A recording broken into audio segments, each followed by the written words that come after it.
Good morning, good morning. Sorry I'm late. Unfortunately, the technician took longer than expected. Much longer than expected. He was here since 8 a.m. in the morning. So, wait, what is that? 9, 10, 11, 12. It's like 5 hours. 4.5, 5 hours, man. This guy must be hungry. This guy must be hungry, bro. Hey, Fear of Darkness and Reciprocal. Good morning, boys. How's it going? Goodness. And no, I saw that on my phone. Oh, wow. Is that Majestic Lego? No, that's Mr. Amida. Damn, bro. What is that? Are you on that? That's looking cool, huh? Idolo? Is that like... Why does my hand smell? Whatever. Why is there two I can't see mods?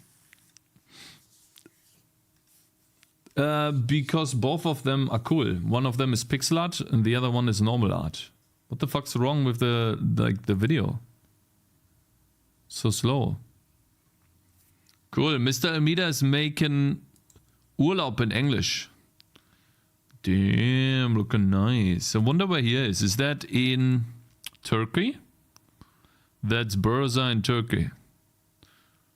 Looking for a Turkish sugar daddy. Yeah, okay. Here he is. Hello, my man. Good morning. How's it going? On vacation. Yeah, on vacation. True. Yeah, thank you guys for waiting. Now, I don't have fiber yet, but I have the thing installed now, right? So basically I have a fiber box where I can connect the fiber cable, and then that fiber cable can go into the router. If the router is able to do fiber. That took a very long time because we have an old house here. Like, I'm not in a house, but the entire thing is a house, right? I just rent one apartment here. But the entire complex, like the entire house, is old. And so he needed to go through the chimney, like an old unused chimney path, to get to the basement. And so he had to like make sure 90% in houses in Germany are old. I don't know. But essentially, yeah, that's what he had to do. And so that took a long time. And then our neighbors below, who are like, one of them is the kid of the owner. And so they were like making problems for him. I don't know exactly what they like, what issues they had, but yeah, so that complicated things for him and it took much longer than expected. You know, so I was here, just fuck. So you're redoing the internet placement. So it's essentially, yeah, like the box, it's like a box right there. It's hidden now, but where the internet will be. Hello Fluffy and Lolboy, my man, good morning. Hope you guys are doing good. Good morning. Yeah, so essentially that's been done now, and now I have to wait for telecom to like, or someone to send me a link, and then I can activate it.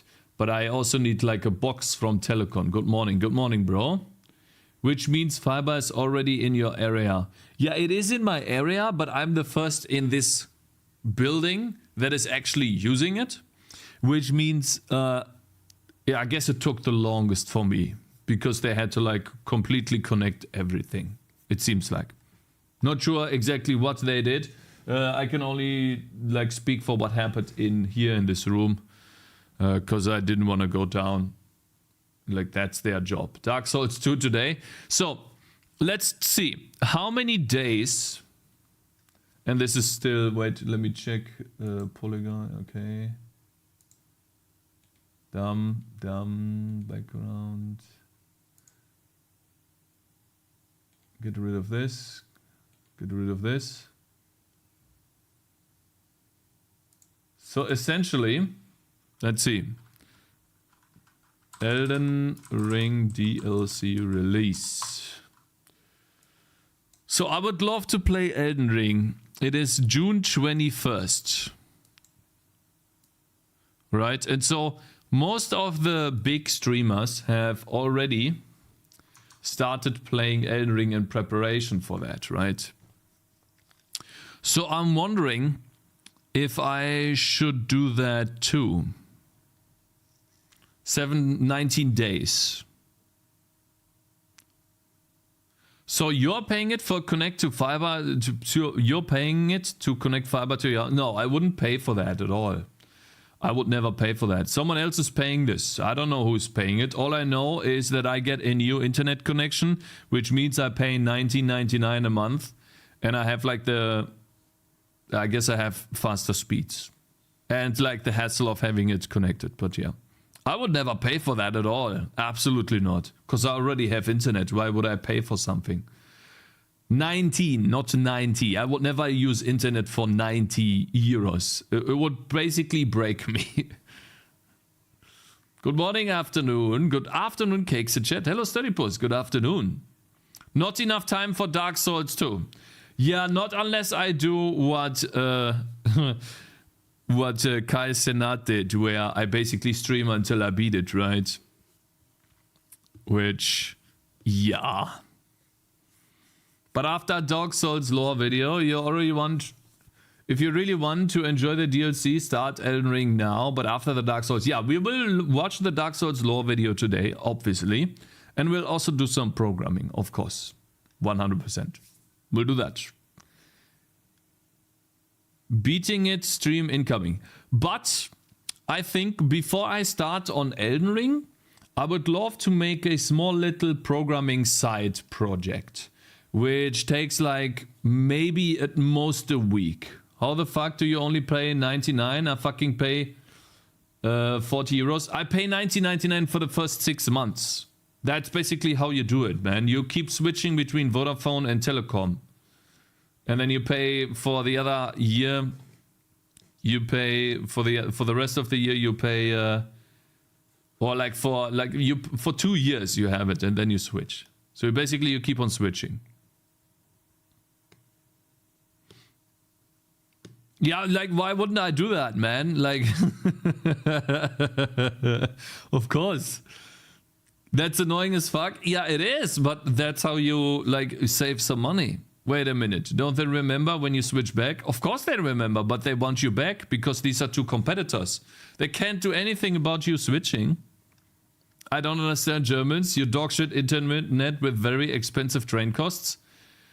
Listen, man, compared to what I have seen in the past from, let's say, I watched Quinn69 a lot, or like what I heard from English speaking or natively speaking streamers, where they had to have like 5 different internet connections just to make sure that if one breaks out, they could stream, right?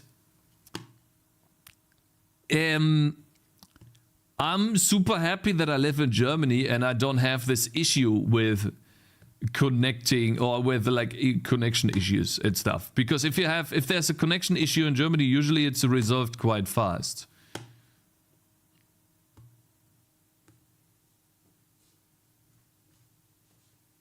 The contract says something like, haven't been a customer in the last 6 months for the discounts. Yeah, something like that. And so you can keep switching, yeah.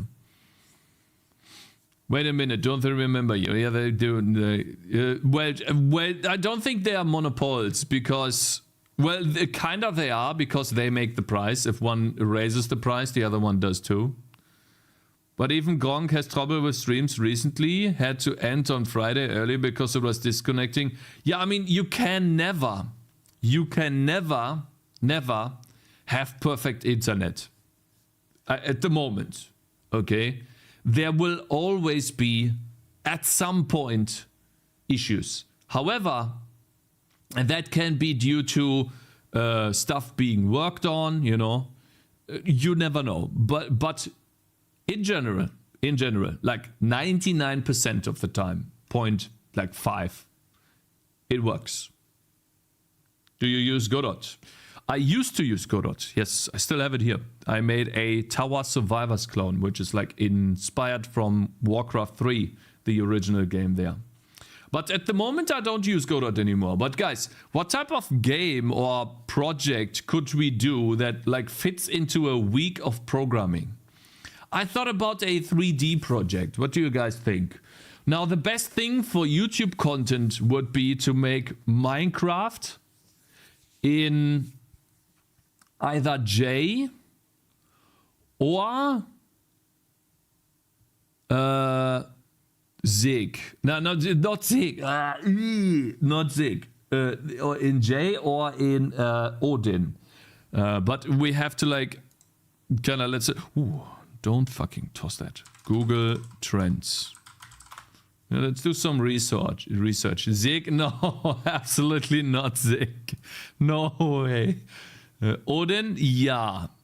Let's see. J, programming. Right? We search that. And then we go over the last, let's say 12 months, right? Let's go for months. 12 months. Fuck. This must have been something crazy because it's 0 here.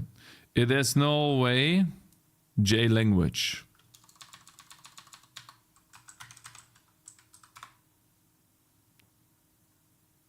What are these? Germany, like everywhere, man. Of course. Worldwide. There we go. Okay, so, and we compare that to Odin language. Clearly, like, it's close. It's definitely close. And then let's compare that to C language. There's no, yeah. C is just extraordinary in comparison. Sub. Detch. 3D project in Unity, for example? Nah, man. Compared with Rust? Fine, Rust language.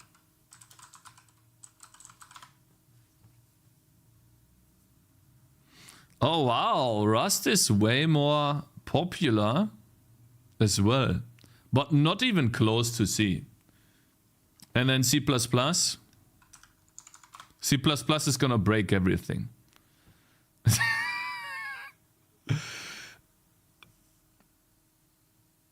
Wait, it searches only for C.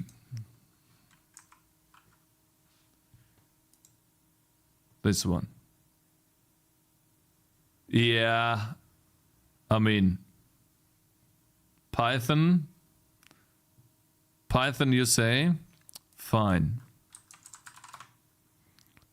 You think Python? Wow, Python beats C++? Damn. Please use Raylib.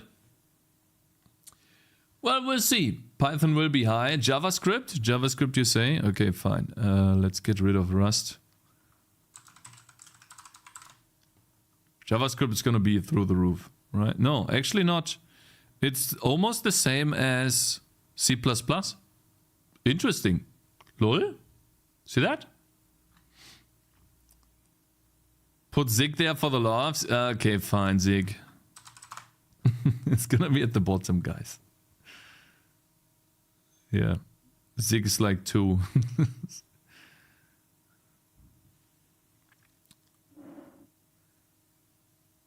Python is the highest in my opinion. Yeah, but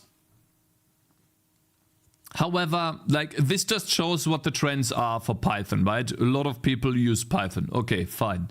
But are they interested in someone making Minecraft in Python? Also, I'm not interested in making Minecraft in Python. Nah, I'm good, bro. It's trendy now.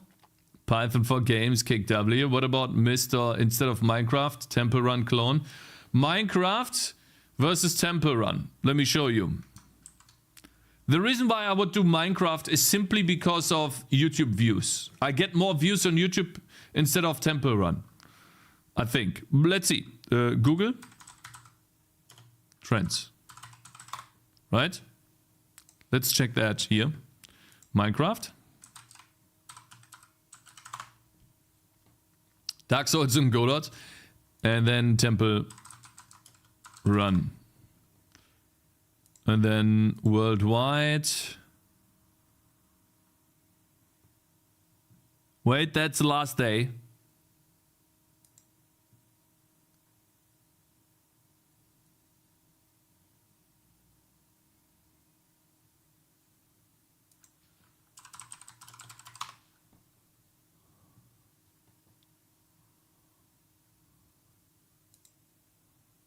This is rigged.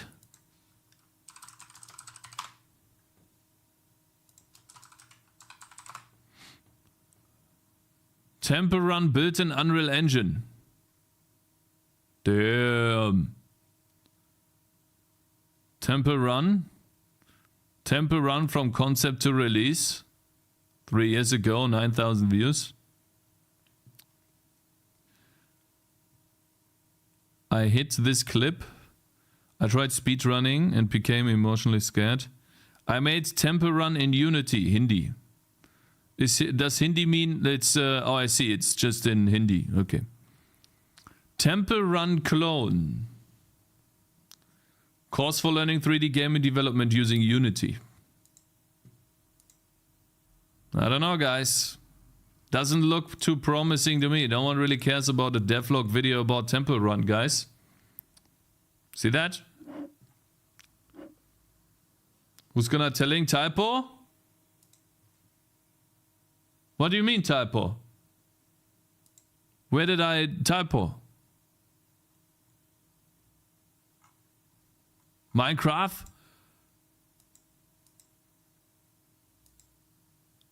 Oh. Oh, it's not even close, guys. It's not even close. Oh my god, it's going up, by the way. I know. Yikes. Guys, it is obvious what we do. Okay? It is obvious. We do Minecraft. Minecraft could be a good title for your game. Minecraft, actually survival data pack. Remaking Minecraft, but I remade Minecraft, but it's optimized. See that? 600,000 views, and this could be me. Could be me, right? I made Minecraft in J. Boom. Huh?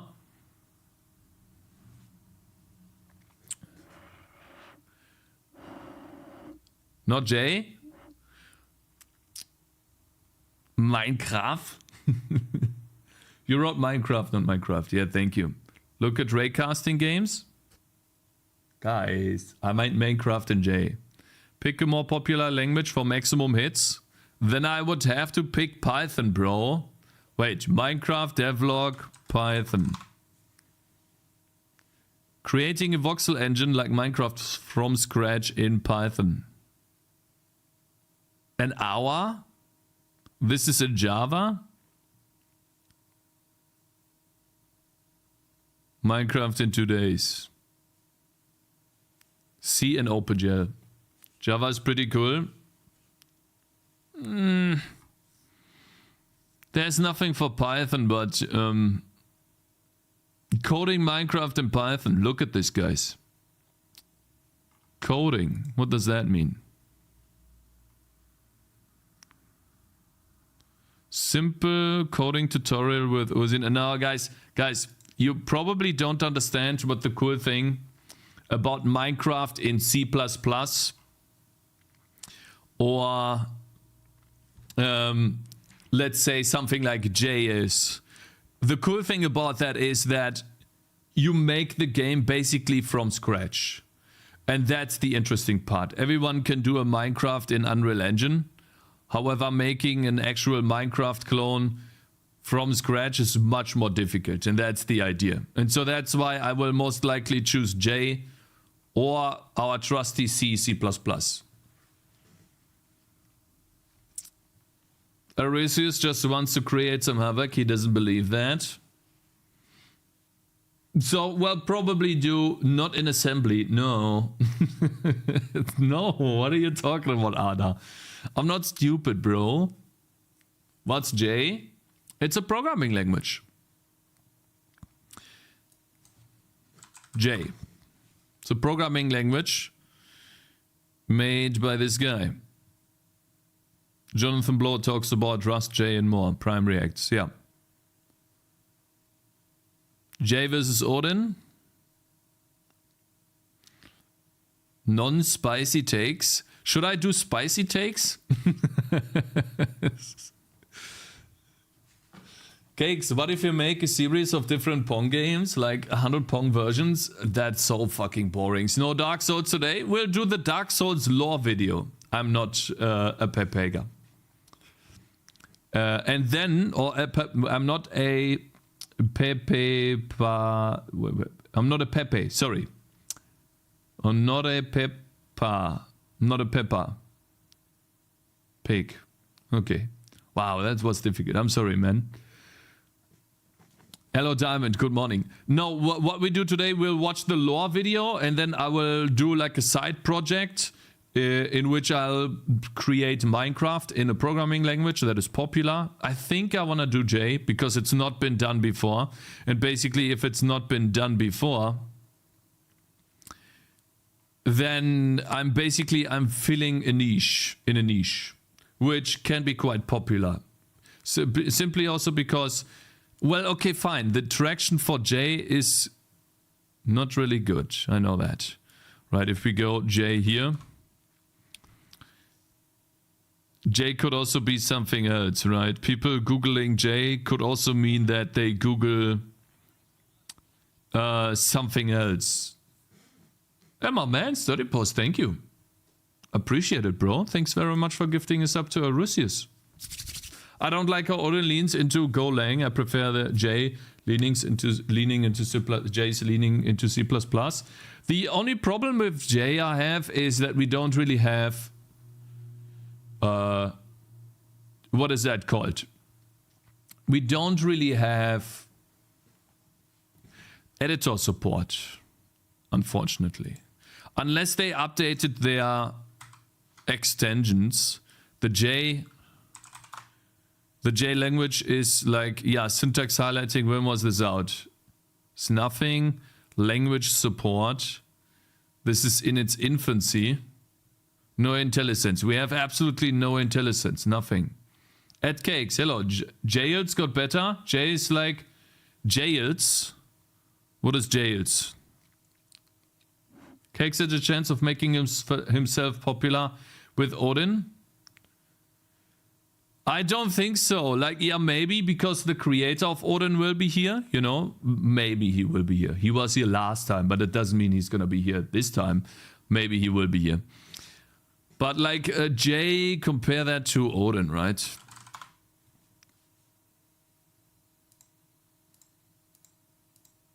Hey, what do you, like, delete?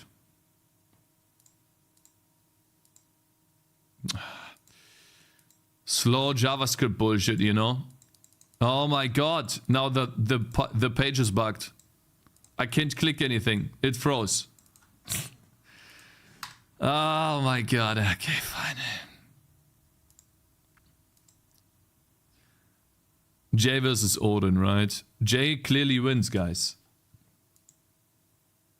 And it doesn't even understand that Odin is like if I just do J versus Odin, right? It clearly wins. I think it exists, but you have to install it manually from Git Cakes. Check Jails on GitHub, you gotta build it. It's not on the VS Code extension list. Jails sounds like a fucking Arzal. Thank you very much for following Jails. Jailson. Jails, GitHub. Jails, minimalistic JavaScript.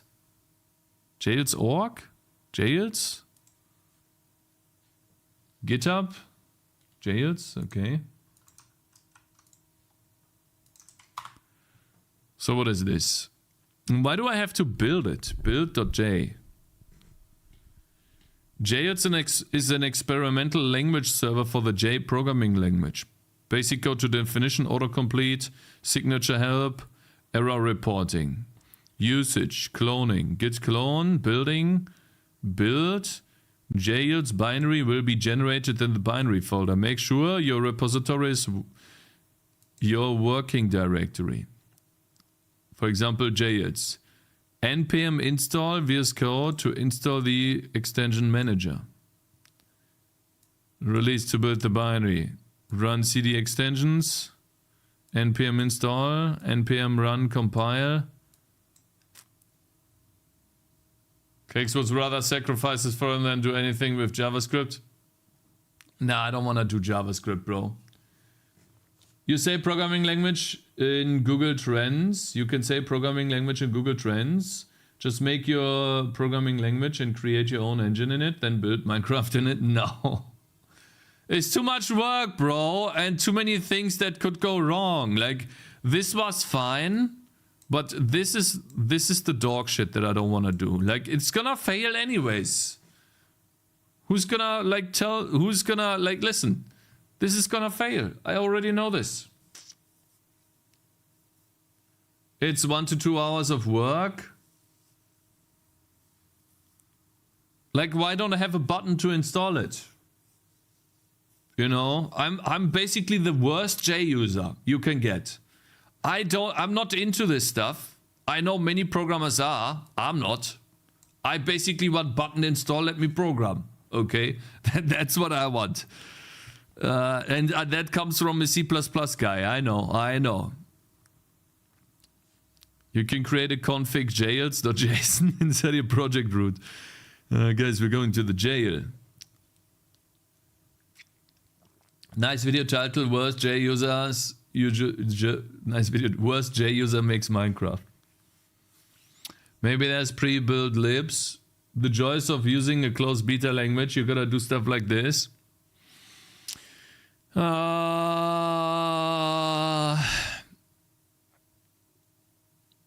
don't even have npm, you know?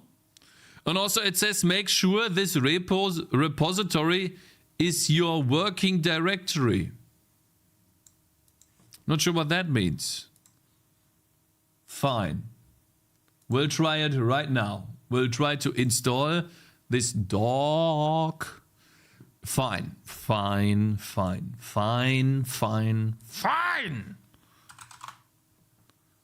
Already hate it. You see the into it? Listen. I know.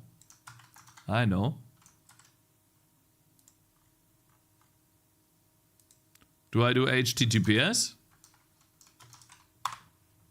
So, if this fails, if it fails at any point, I'm done, by the way. Okay, cd jails. Yeah. npm install global VCE. Okay. I don't have npm. See, this is why it pisses me off. So now I have to get npm. See, that's what I mean. I don't want that dog shit. Install it. I don't have npm. If it fails, it jails. Download the node installer. I need to download an installer so it installs me what I need to install.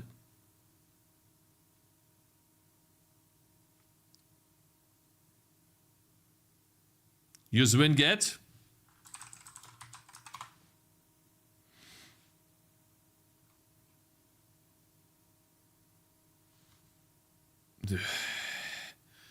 How about you tell me how to use it?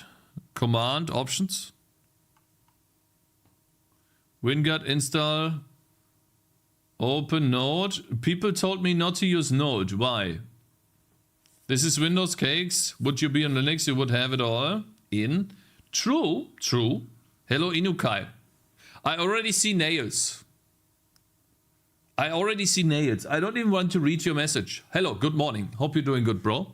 That's what you should. This is what your first message should be. Your first message should not be nails. Your first message should be, how's it going, Cakez? How was your weekend, bro? But no, you start with nails. So, should I read this message? I don't really want to, no?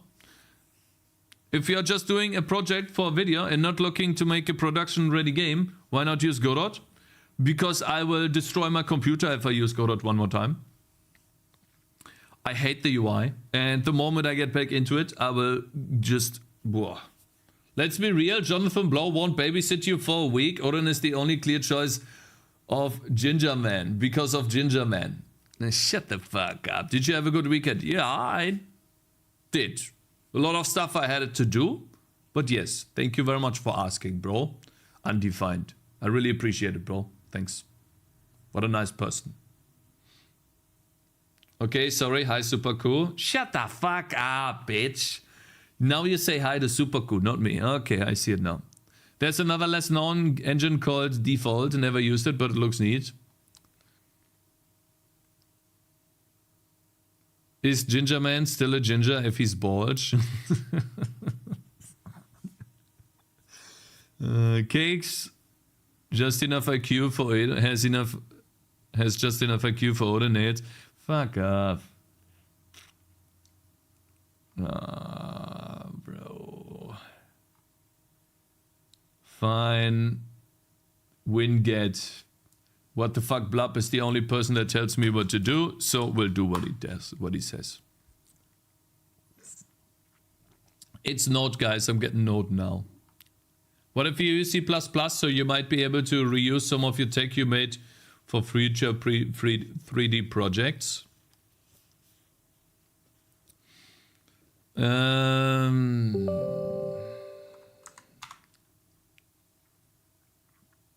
Are we playing any games today? Probably not. We're setting up the content for this week, which will most likely be Minecraft made in a programming language. I will still have to decide which language that will be. And then we are going to make that in addition to programming on the game. We'll react to the Dark Souls lore video. And yeah, then I will program, make the project, and then next week would be awesome if we can start on Elden Ring then. Or I might sneak in a couple of streams where I play Path of Exile. But we'll see, you know. I want to see if I play it or not. We'll see. Minecraft clone would take you like 30 days, little bro. Shut up. It's wrong. Totally wrong. Also, I want to test something really quickly. Oh, it is. Okay. Fucking hell. Inikai, I'll bite your fingers off one of these days. Sure you want to copy paste stuff from chat into your console, then you don't understand? Did you learn nothing from sudo rmrf? The installer will request a prompt. Successfully installed. Okay, so now npm, right? Should just work. If it works now, then we're good. Okay, I'm done. Guys, I'm done. We're not using J. I installed Node. Restart CMD. Fine. Fine. Fine. I'm going to restart the CMD. Okay.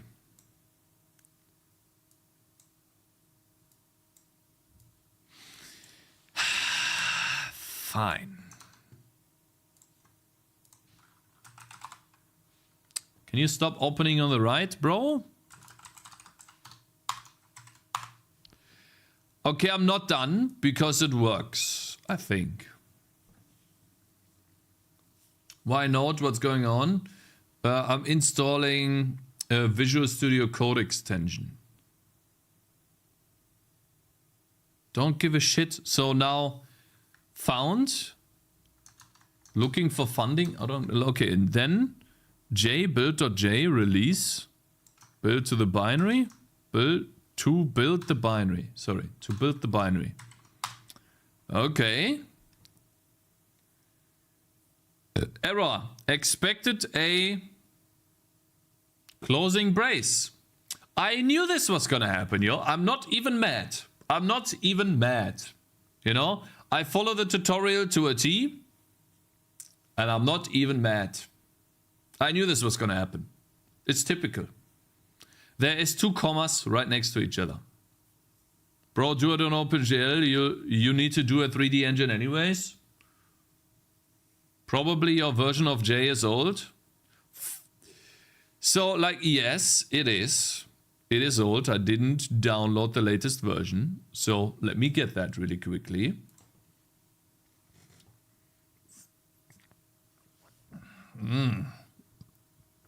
Okay, let me check. It is probably on the other account, is it?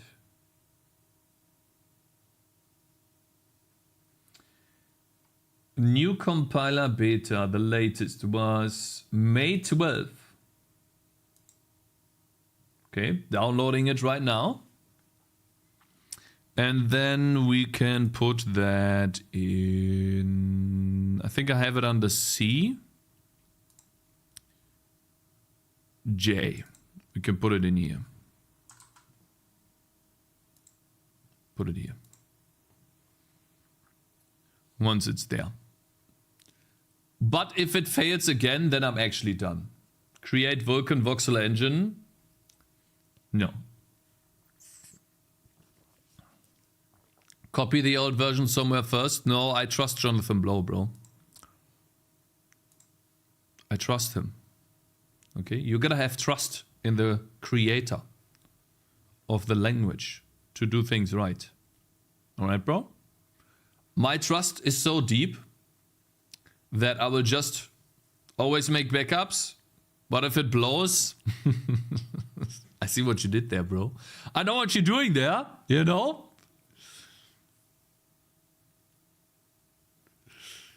It's gonna work, guys. Trust me. It will work. 100%. Once it's done decompressing. God, is that slow? Come on! Guys, what should I use again? 7-zip is making it faster? Is 7-zip faster, guys? Than this shit? Someone told me in the comments, they're like, it's not a Windows problem, it's actually your dumb dog shit, what is it called? Extraction archive from Windows. You need to use a better one, like 7-zip. Extract? Wait. Copy?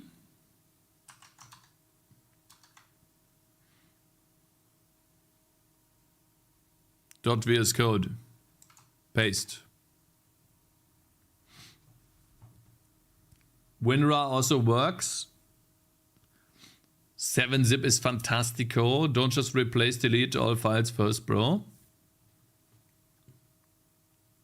Fine. We'll delete.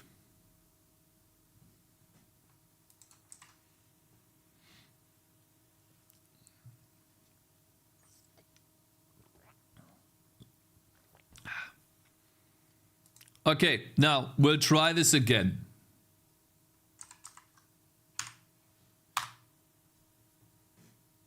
It's gonna...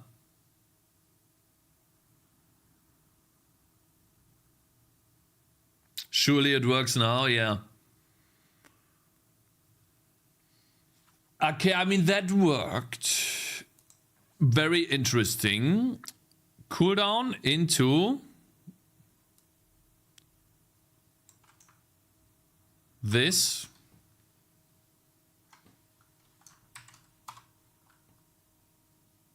Then npm install. Cooldown lol.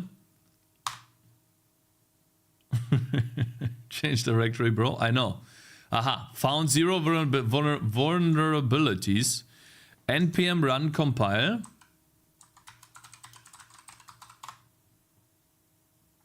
Yeah. npm run pack or Windows. Yeah. To pack the bundle into a file called something like jails. Then run code to install the extension file. Aha. Okay, I want Windows. And then I want to code -- install extension. Okay. I mean, jails VSXI. Okay, guys. Why do tags say no backseating, but you're being backseated so hard, match? You're not installing a virus to your OS for sure. Yeah, this is not a virus. No. I trust this guy on the internet. I've never met him, but since he has such a nice and perfect documentation on what to do, it's not going to be a scam. 100%, right? Sup, Cakez? My man, good morning, my gets up. So Cakez was installed just now, guys. What does that mean? What does that mean, actually? Installed. Can I get rid of the J language server now? Now it should be enabled in VS Code, Cakez. Vevin, can I disable this now?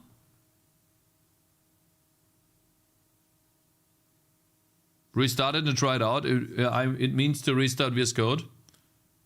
Yeah, I will, but I just want to know. Should I get rid of this? No, that's jails.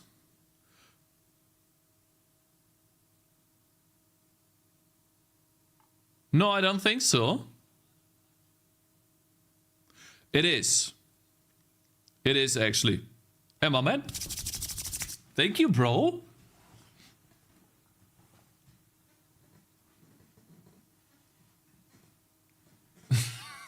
Oh man, I appreciate it, bro. What is he making in J? We'll do Minecraft, guys. We'll do Minecraft in J. It was easy peasy lemon squeezy. Okay. But then I can get rid of the language. Right? I can get rid of the language. Correct? Right?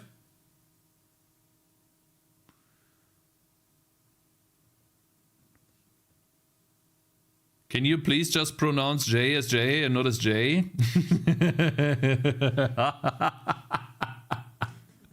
What is your problem, Ben?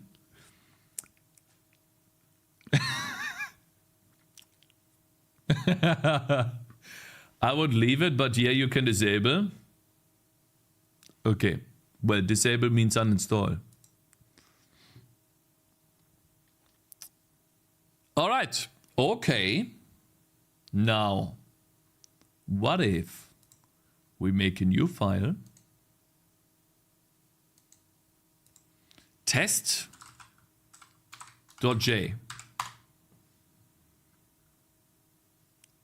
It doesn't understand the file extension.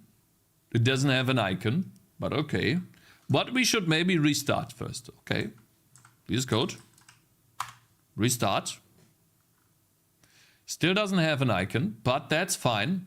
Now, void. I totally forgot how that works. Test function returns a void. Is that how it works? And then we have main is void, I think, or int. Not sure. And then test function. And what if I have a parameter of, let's say, a test count, which is an int? Does that work again? And then if we do test function and main colon constant, and then test function is also a constant int. So I do have to do this. Wrong syntax, Cakez? Yeah, it's been a long time, bro. It's been a very long time for J. And I'm just trying to reactivate my brain.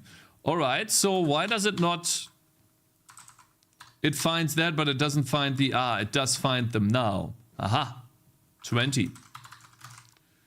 Right, and then we have to do semicolons, I think.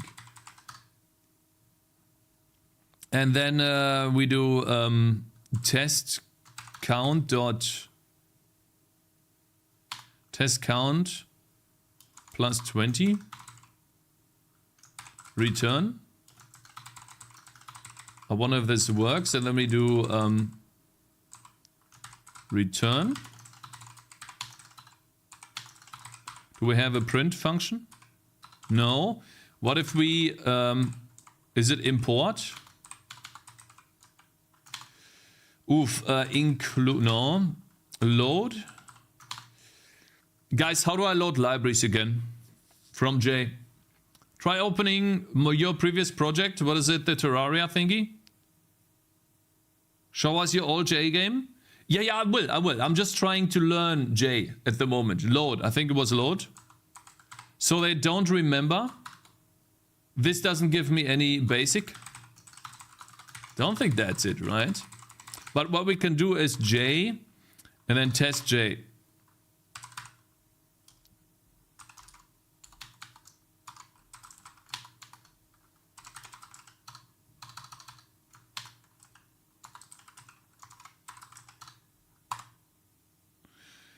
Unable to open file in workspace, target programming.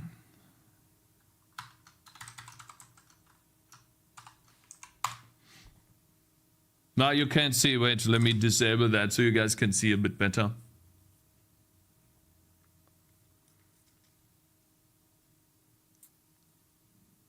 You can already see this ls is dogshit and it's hard to make one without official team making it. Import basic. So it is import. And also entry point must not return a value. Wait, how did I?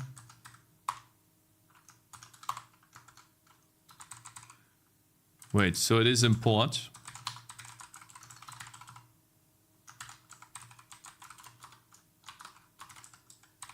So I guess I still have to search those. Why did you return in main? I don't know. Because that's what I do in C++. Look. Return -1. That's why, bro. Print. I wonder if this works. Import basic semicolon after expression. Oh yeah. Entry point must not return a value. I see what it means. So essentially this is a void. And then we can just keep it like this because that's by default. But we can still return this here, which I guess we don't need to, but why not? Checkpoint is given return value you wanted to void. Yeah. Like at least the errors are good. Checking return value J53. Oh, I see. This is supposed to be an int. Whoops. Cool. And then it wants a buffer format string. Yeah. So essentially what it wants here is this. A buffer. Can't I just do this? Test. %s. Oh, %s doesn't work. Like the LSP is kind of dog. It worked. Cool. It made a test executable and PB and it... okay, and then we do test... Dude, you're supposed to do test.executable. /. How do I... huh?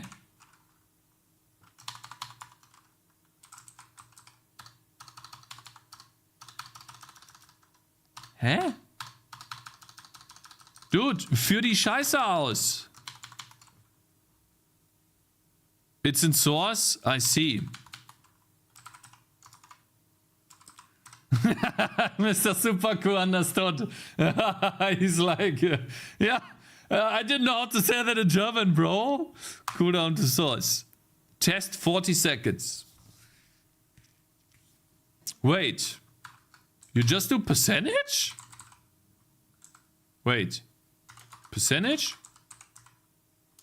Penis? That's odd. Huh. I'm learning J again, guys. I'm actually having fun. Because it's fast, you know?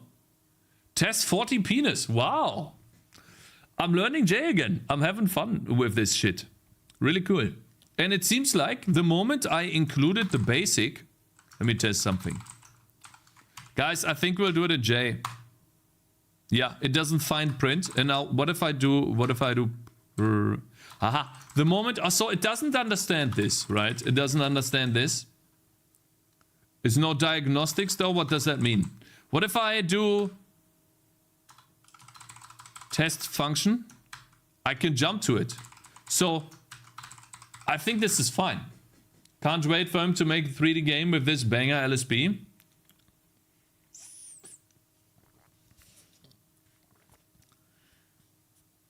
It was just execute the shit, whereas Scheiße rings a bit different in German. Yeah, it does, right? It does. Execute this fuck. Yeah. How do you have to compile? Do you have to compile it every time? Yes, we do. Okay, I think... like... now this is the... I wanna do a poll, right? Or a push you here? Or maybe... do we have another mod that's here? Zend or cheeseburgers. Can one of you guys make a poll and ask... what is your favorite, guys? J? Make Minecraft in J? Or Minecraft in Odin? What do you guys think? I like both languages. I want a poll for... yeah, a poll. Minecraft in J or in Odin. And I think we have Raylib for J, right? Now this is where we have to open up J again. Let's see, this computer, C. Oh no. Oh god, yeah, we're getting into issues here. Uh-oh. Did I copy them or... no, I extracted them out, okay. Yeah, I wanted to clean this up yesterday, but I didn't get to it. Of course. Live. 50-50. Please don't be 50-50. And make the poll longer than, like... please make the poll longer than, like, a minute. I think it's only a minute long. Guys, participate in the poll, please, or redo it. I guess we can already see that most of you guys like J. There's a poll going on right now. Yeah, okay, if it's 50-50, then I'll do J, by the way. Okay? Goodness. The overgrowing list of unused video ideas and thoughts. No, there's no unused video ideas. It's just old recordings that I need to delete. But I don't want to delete them if they're still... Okay, 15-11 at the moment. Yeah, guys, please participate if you want to have a say in what we do. But it looks like most of you really like J. And I think it is a good choice because we did Odin. It's been a long time since we did J. And J is also like...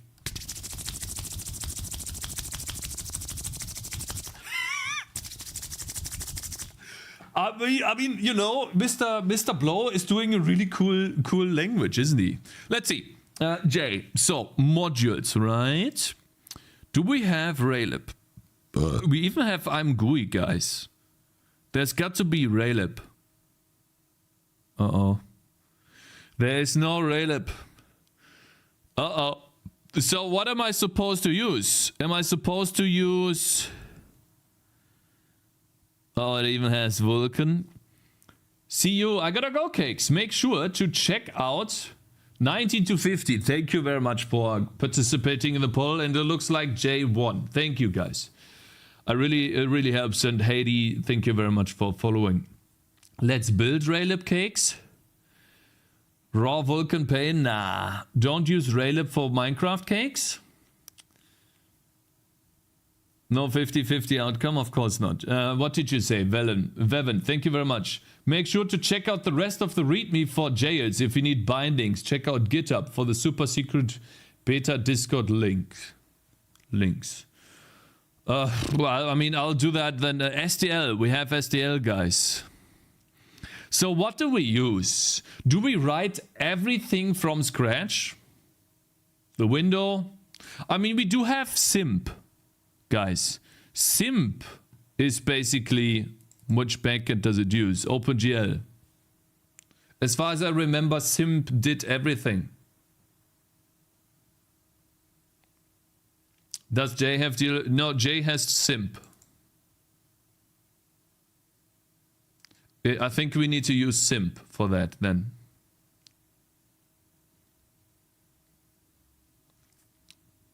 Actually. There's also STL. But I think it would be easier to use simp. Unless simp doesn't have... I think simp has sound, right? I don't remember exactly, but yeah. Anyone got the email link for the J beta? You just have to look up Jonathan Blow's email. And I don't know if I'm like... I can't give you the source. It's not allowed. jblowsyou.gmail.com. Sound is in sounds player. Ah, it's here.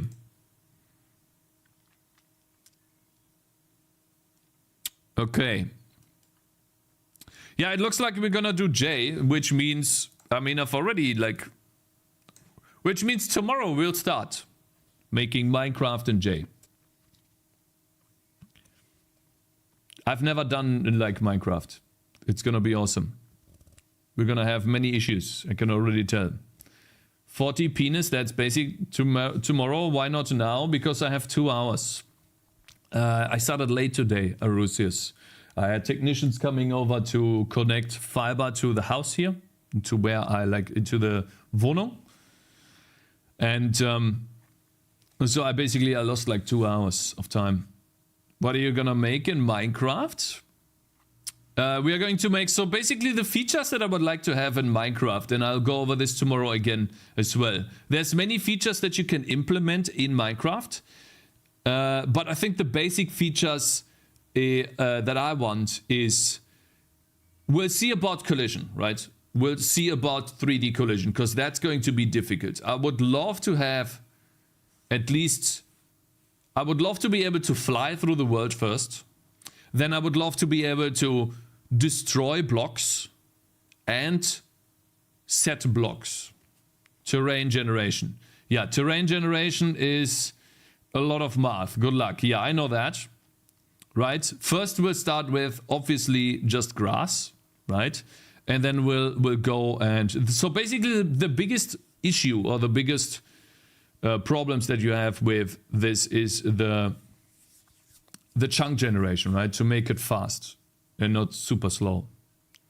Checking if a face exists, that's nothing. And so I think after that, if I have time after all of these features, which is already quite a lot, then I think I will add in collision as well, so that we can like run and have like proper gravity in the game, right? And then build stuff with this stuff. And we'll see about biomes and water. We'll have to see. Build a scene editor first. No. So yeah, basically it's a 3D camera with maybe inverse projection, because I still have that in my code. And then flying around, and then chunking system, destroying and building blocks. You can't say Minecraft without having collision at the very least.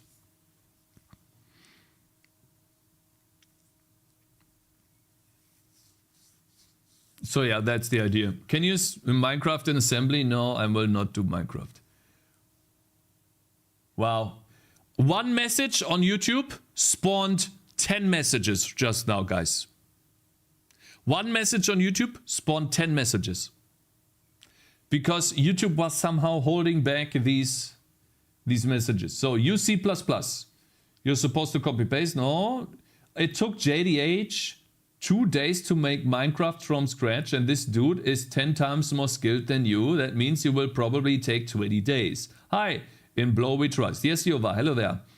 You can't spell trust without rust. Shut the fuck. It's a Windows problem. You have an obligation as an influencer, nails.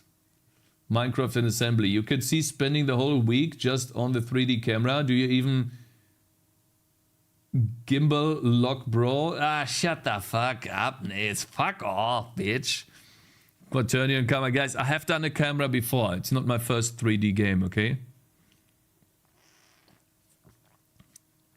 Is the browser causing the YouTube chat problem by the tab being unfocused? I don't think so, to be honest. At least it shouldn't. That would be stupid. Maybe it is, but that would actually be dumb. Okay, so for anyone that just joined, we'll do Minecraft in J. Starting from tomorrow, I will have to set up a few things.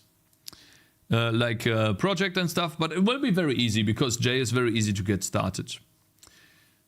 I know it's kind of boring or sad that we don't use Odin, simply because the creator from Odin was so nice to be here. I would have loved to do it in Odin too. But, you know, we should do a swap around, right? And do J once in a while as well. Yeah. Sim time, no bounce. No bounce today because I've been sitting a lot already. Invite Jonathan Blow, then he was not gonna come here. So I'm gonna have to, guys, I would love you guys to help me out. If you guys want to help me out and have an easier time making the Minecraft clone, it would be cool if you guys could link in Discord some resources on how to generate terrain. You know, the random world generator. You know, that would be awesome. Yeah, I'm pretty sure some of you guys would love to do that. Because you're very nice, right? And you want to help. And you would like to see progress being done on stream instead of me searching for 10 days, right? Chat finds the stuff that I could read. All right. No backseating. And 3D noise on top. Okay, height map Perlin. That would be awesome. Yeah? You're the only one with the issues. Toggle and Artificial never struggle with YouTube, so I think it's either your browser or a plugin. It could be. It could be.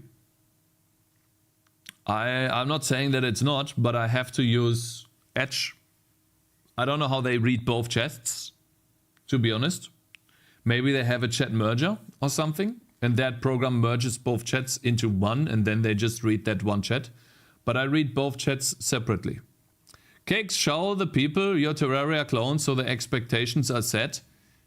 Shut the fuck up, bitch. You're so fucking rude, bro. Anyone got tips to cross the barrier of not knowing what the fuck's going on when coding? I did C# on my computer SCI degree, but seeing C++, I'm just confused. Limao. Well, yeah, of course. You make a C++ tutorial.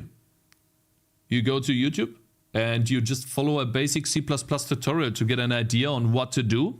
And then, if you really want to dive deep into the language, you make a project in C++ that excites you and is not too big. For example, a project could be a game, but it doesn't have to, right? It could be a simple application that you always wanted to make. Don't make a project? Shut the fuck up. Of course make a project. Show it is wild shit. C++ is wild shit. Don't use it. This guy, like, can somebody ban this guy? He's wrong. Even barrier you cross is a new thing you learned. Every barrier you cross is a new thing you learned. Yeah. So essentially, Jin, just go make a tutorial so you know the basics. And then if you want to really know what to do in C++, it's time to explore with a project that you would like to do. For me, that was a game. For you, that can be something different. No. C++ is C# with header files and own memory management, very similar to each other.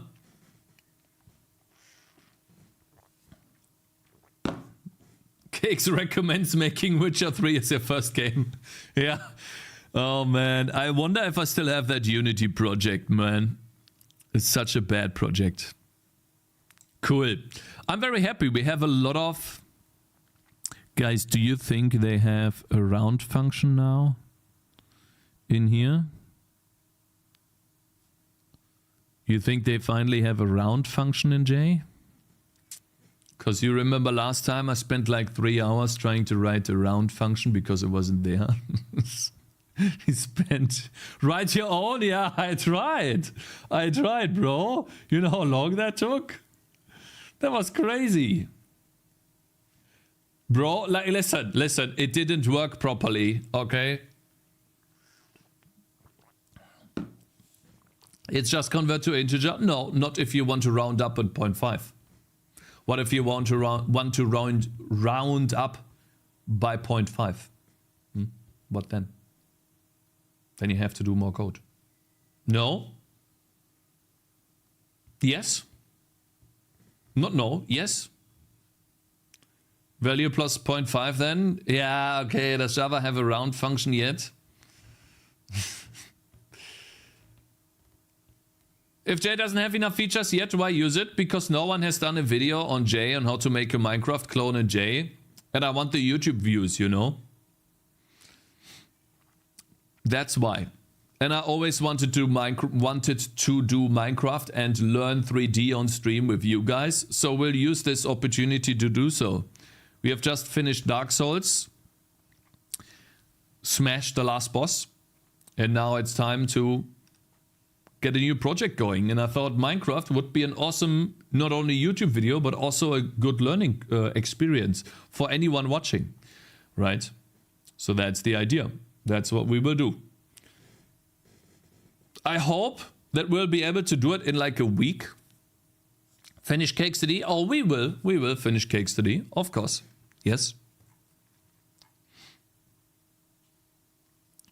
Coco, I like you. Listen, guys, I will always work on my program. I will always work on my game, okay? It won't go away. I promise you that, okay? This is the current, what is it called? State of the game, right? We still have to fix this, but we are able now to choose different displays. That's what we did last, right? I can choose different displays from the options, and now like the last thing I have to do is swap the, or like how do you say that? Organize this window so it doesn't look dog shit. Maybe you could make Minecraft an actual modern C++ for once. It might provide useful for your main project, so you can finish the TD in 2 weeks rather than 8 years, Nails. Nice UI, bro, Nails, shut up. Dark Souls lore time video takes 40 minutes plus. Really that long? Wait, the Dark Souls lore video is that long? Fiber technician, will he make sure the stream gets more fiber? And thus more regular shit? Shut the fuck up, man. Did the technician decide to move in with you guys? Okay, it was his brother all along. Step brothers. What is wrong with you?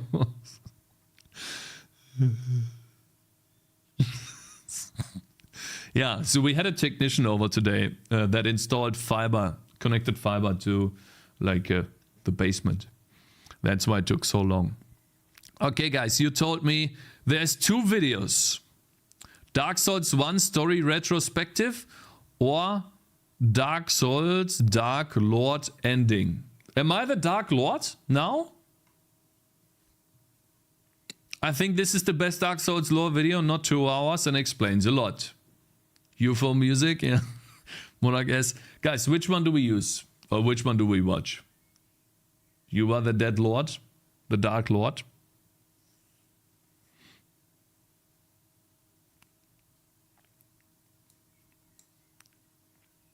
Which one? Top or bottom? Both? I don't think I can watch both. Let's see.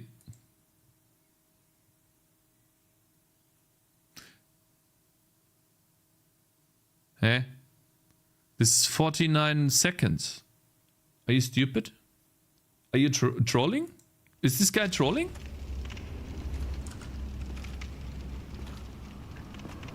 It's very laggy. My lord, bless thy safe return. Let Calf and Fraft serve your highness. Holy shit, so many words. We are here to serve your highness. Damn. That's the other ending? Okay. What did I do wrong? You burned yourself instead of becoming the Dark Lord? Be cast upon the world. Uh-huh. Let true dark be. Our Lord hath returned.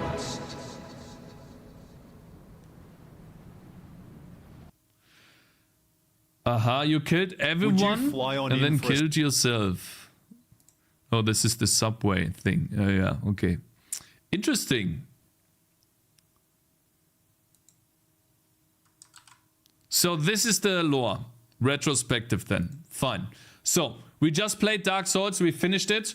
I totally didn't understand anything from the lore.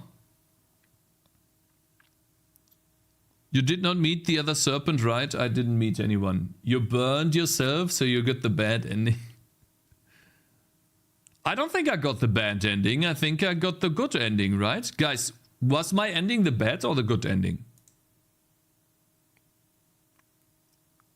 Burning is kind of good ending, yeah?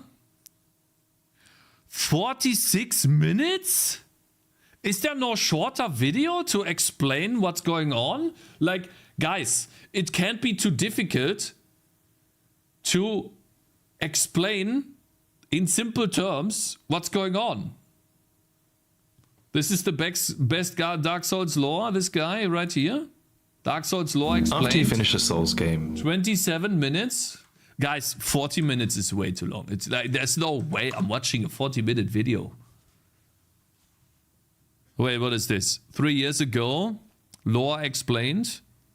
2 years ago,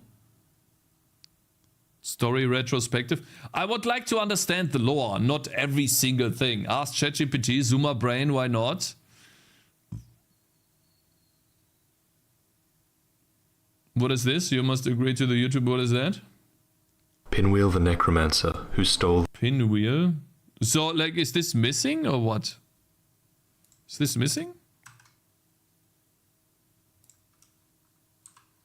Whoops, wrong.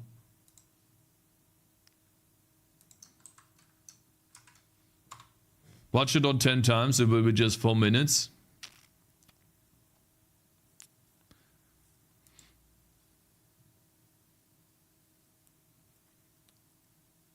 Bro's looking for TikTok? No, guys, I'm looking for an idea. Like, listen.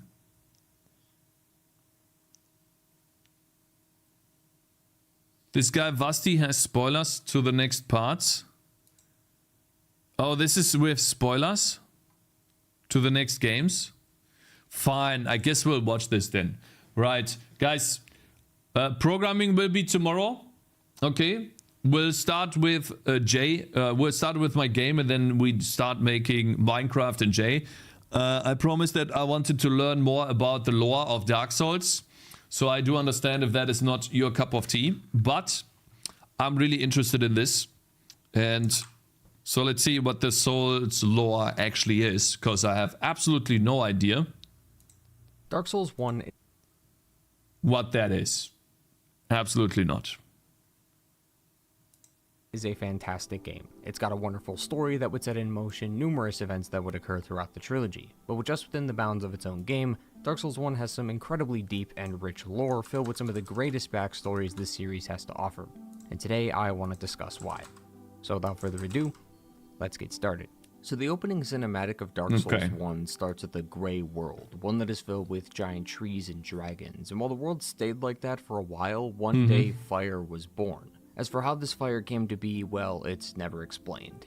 This is one of the many things we just have to accept. The world of Dark Souls is fantasy, and many things just can't be explained. It's never mentioned how the first flame was created, as it just happened. But because the first flame was born, disparity came with it. Life and death, heat and cold, and light and dark. This description is literal. Since the first flame was created, the people of the world felt its warmth and understood what heat was. When they walked away from the flame, they realized its heat didn't reach them, which created the feeling of cold. The discovery... Wait, so... Is he explaining humans now, or like the lore of Dark Souls? Because that's... of fire during the Stone Age is to this day the greatest discovery known to man, and in Dark Souls this is no different. Given how unique something like this in the world of Dark Souls was, those who discovered it were obviously attracted to its power. 4 notable people would discover Lord Souls next to these flames and be given immense power. These people were Nito, Izalith, Gwyn, and the Pygmy. From the intro, we can infer that there was a civilization You're too of people fast, that bro. existed. You Izalith, spent like Gwyn, 2 seconds on this? So this is the Nito guy. And then the Daughters of Chaos. Wait, Sunlight in this faithful... Wait. So, listen, man. Like, he spends 10 days explaining the fire, and then he skips over the 4 people in a second, in a heartbeat? Next to these flames and be given immense power. These people were Nito, Izalith, Izalith. Who was Izalith again? Who was he, she? Izalith. Is that the ghost we killed? And then this guy, who was this? Izalith? Who was this guy? Gwyn and the pygmy. Gwyn was the last boss. And the pygmy? Pygmy? Who was pygmy? The chaos lady? Spider lady was her daughter. Ah. From the intro, we can infer that there was a Izalith was the bed of chaos. civilization of people that existed during the Age of Ancients. Izalith had daughters that were with her when she found her Lord Soul, and Gwyn had his knights with him, implying that people did exist during the time of the Age of Ancients, but weren't of much value to the world given how powerful the dragons were. Eventually, Nito, Izalith, and Gwyn would band together and use their power to overthrow the dragons. Gwyn used his lightning, Izalith used her flames, and Nito used his death and disease. They also received help from a Seath the Scaleless, a dragon who betrayed his own kind. Now that the new lords were on top of the food chain, the Age of Ancients was no more, and the Age of Fire had begun. This period would last thousands of years until we get to today. Currently, the fire is fading and it needs to be rekindled in order to keep it lit. But doing this is so I burnt myself, which was good. not as simple as it sounds. You may have noticed I forgot to talk about the pygmy. Well, the pygmy had a unique soul called the Dark Soul. Using his soul, he created something called humanity. He would then share this humanity with his people. These Dark Soul imbued people became known as humans. The pygmy is essentially our ancestor. Gwyn feared this power though and created the Dark Sign, which inadvertently caused the undead curse. This isn't explained much in Dark. Okay, so basically, no, you died. Game is called Dark Souls. So basically, she was like Pygmy was the good one, and it turned everyone into human, and then the Dark Lord turned everyone undead. Souls 1, but it is by far the most important plot in the whole series. And while I just wanted to talk about this game for the whole video, By the way, how does he find this lore? Where do you find this lore in the game? I tried to read every single thing I could find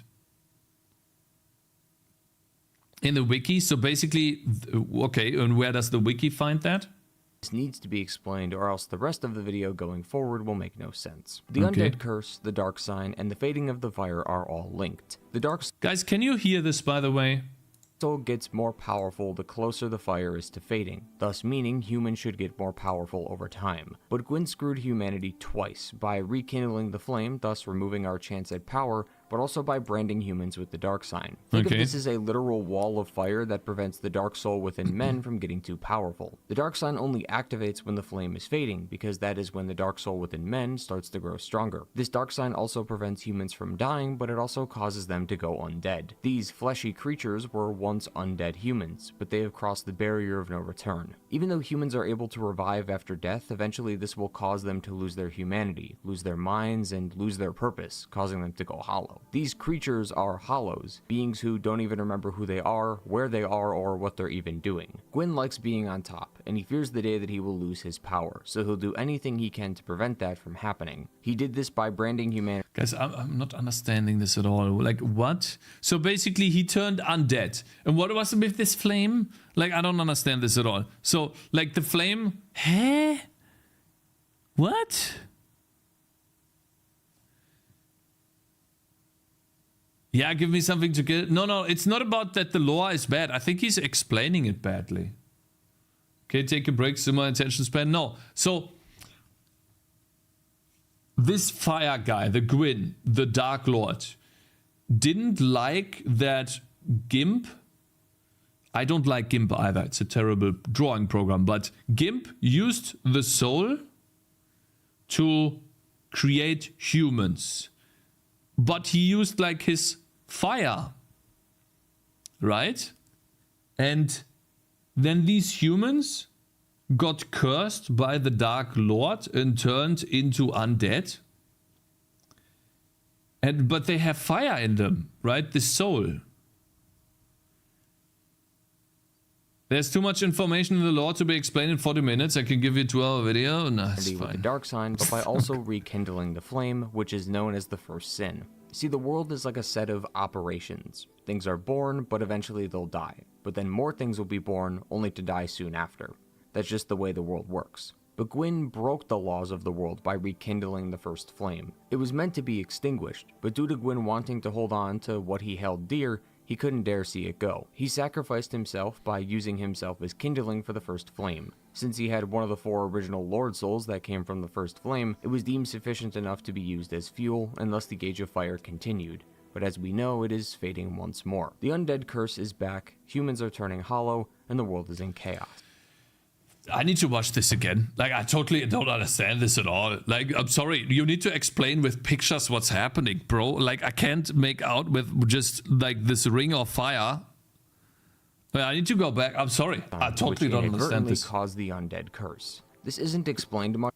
Okay. But doing this is not as simple as it sounds. You may have noticed I forgot to talk about the pygmy. Well, the pygmy had a unique soul called the Dark Soul. Using his soul, he created something called humanity. He would then share this humanity with his people. These Dark Soul imbued people became known as humans. Okay, so he shared his soul. No, he created he created humanity and shared that with his people. Yeah. The pygmy is essentially our ancestor. Gwyn feared this power though and created the dark sign, which inadvertently Where does the dark sign come from?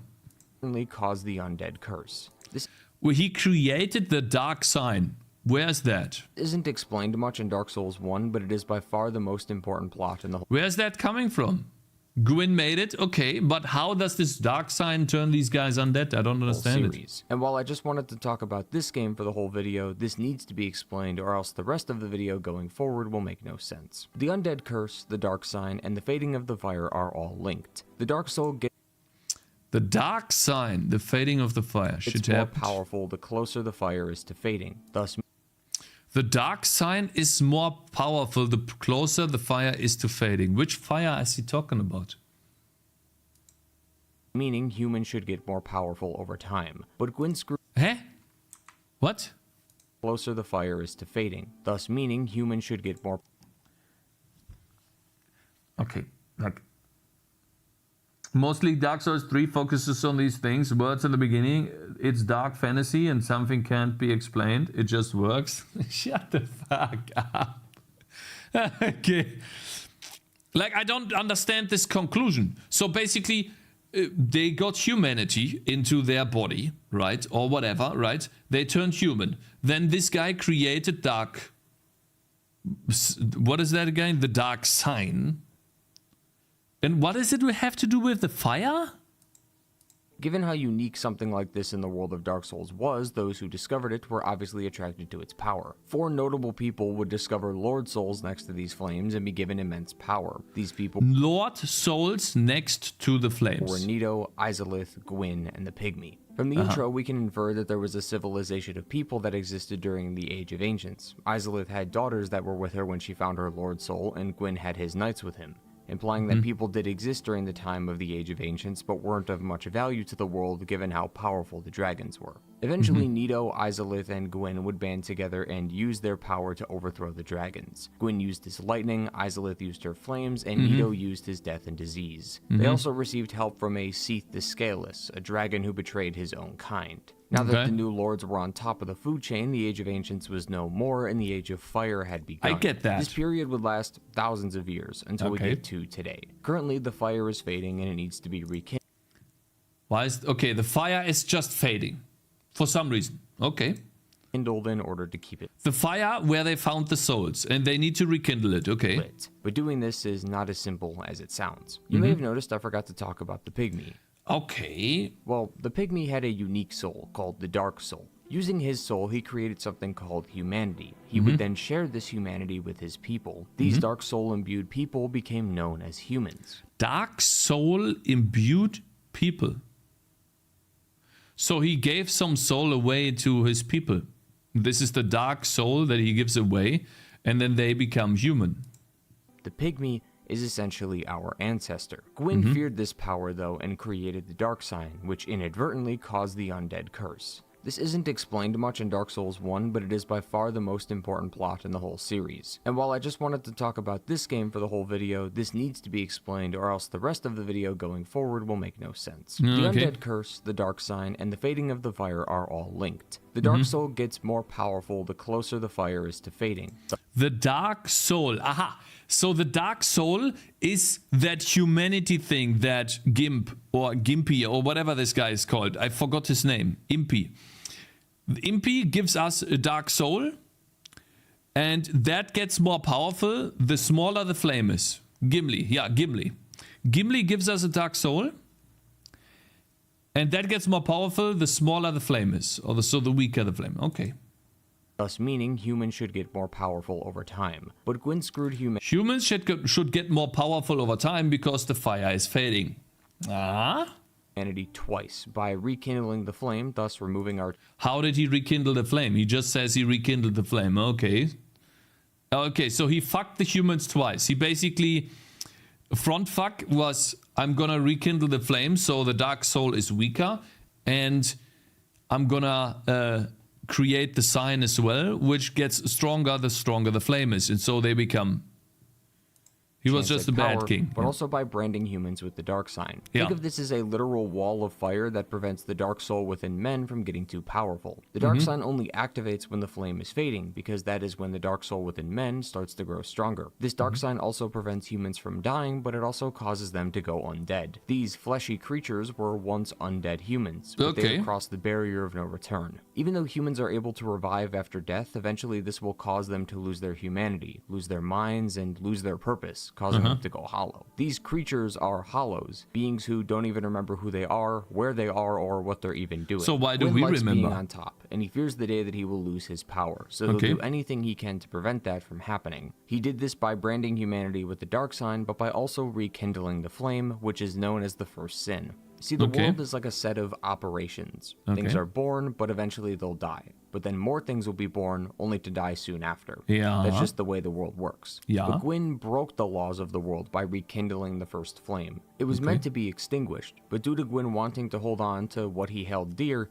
he couldn't dare see it go. He sacrificed himself by using himself as kindling for the first flame. Since he had one of the 4 original Lord Souls that came from the first flame, it was deemed sufficient enough to be used as fuel, and thus the Age of Fire continued. As we know, it is fading once more. The undead curse is back, humans are turning hollow, and the world is in chaos. Wait, so the undead curse is back? I thought it was never gone. Like, why is the undead curse back? And why is the flame fading? Oh, so basically, okay. That's what I don't understand. Why is the undead curse back? I thought it never left. Or did it leave the moment he sacrificed himself? Sound like a fantastic story? That's because it is. This intro and even the game display a sense of desperation within our characters. How far are people willing to go to get what they want or keep what they have? And while each of their desires is different, it always comes out the same. Dark Souls 1 is just the start, but the actions of its characters will continue to echo throughout the entire trilogy, and we're just getting started. We jumped here After the opening cinematic, we get to see the state of the world as it is today, or at least the state of this prison. We're an undead that is sitting in their cell awaiting the end of the world. But one day we're given the key to our cell and are able to leave. This person is Oscar, and he speaks of a prophecy. There is an old saying in my family, thou who art undead art chosen. In thine exodus from the undead asylum, maketh pilgrimage to the land of ancient lords. When thou ringeth the bell of awakening, the fate of the undead thou shalt know. This prophecy also happens to be the main objective of the game, but it's only the first part. The rest we'll have to discover later. The intro of Dark Souls 1 sets up a new world by showcasing multiple important events in the world's history. It also gives us enough information to understand the basic premise of the game, while also purposely withholding some of that information to give us a reason to seek out said information. One thing we need to consider, though, is our character's motivations. Why even bother making the trip to Lordran, the land of lords? Well, what else is there to do? Also, why are we not mindless and forget what we do after we die? It's the end of the world, and you were just given the keys to your cell, allowing you to explore the world to your heart's content. Even if you're convinced that life is doomed and the world as we know it will disappear for good, why not make the most out of it? Have some fun, kill some hollows. It's a whole lot better than rotting in a cell. With our objective laid out to us thanks to Oscar, Kill some hollows, you know, smash some stuff. Exactly, bro. Have some fun, you know. Drink up, little brothers. Technically, the first area you're meant to go is the Undead Burg, but one wrong step and you can make it to New Londo. Out of all the Souls games, Dark Souls 1 will provide the best blind playthrough, as due to its connected world, players will go in different directions. It is the best fucking game that I played in a long time. 100%, because they're all connected. Exactly. Different experiences. It will always loop back. Is actually a late game area, since the enemies here are quite strong and the boss at the end of the level is quite tough, but you may stumble upon this area by accident.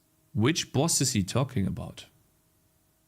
Did I miss a boss? Within 5 minutes of arriving. This is due in part to Dark Souls 1's level design, which The may Four have Kings? the best level design in the whole franchise. It's been coined as a Metroidvania, a genre that started with the games Metroid and Castlevania. These games have non-linear progression, as many areas can be accessed right away, but others can't, causing the player to go around the map looking for the key, then run This guy is a fucking noob. You saw that? He missed. back to that same location. Such as this door that leads to Havel, which can only be found in the Dark Root Basin past a boss. The door is found pretty early on in your playthrough, but the key is found much later. Plus, you'll also have to remember where that key goes. You'll be doing lots of running in this game. Oh, yeah. The highlight of one of my play sessions was going from Blighttown to Andre because I forgot to ascend my weapon before a boss fight, meaning I had to take a 3-minute walk up to He could do +6 because he didn't kill the blacksmith.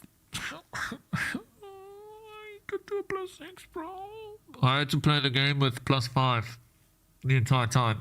Imagine a +10 weapon, +20 weapon, 15. I think 15 is max. him, then a 3-minute walk back down. In future titles, this would be remedied by fast travel, but Dark Souls 1 doesn't have fast travel initially, and even when you do gain the power of fast travel via the Lord Vessel, it's not the typical fast travel we're familiar with, as we're only allowed to travel to specific bonfires. Wait, how is he doing that? Look at this. He has more HP than half. He's cursed, but he has more HP than half. So there's a reason why you want to be cursed. There's another reason. It's not the typical fast travel we're familiar with, as we're only allowed to travel to specific bonfires. These decisions further immerse the player into the world as it's all one connected level. And since they're all connected, that means you can see certain levels from different places, such as Blighttown, which is visible from Firelink Shrine. So not only was the level design of each area taken into account, but also how the levels connected to one another and how this connection would affect other areas. You think they just created a world, started with like one central spot and then designed the entire world around it?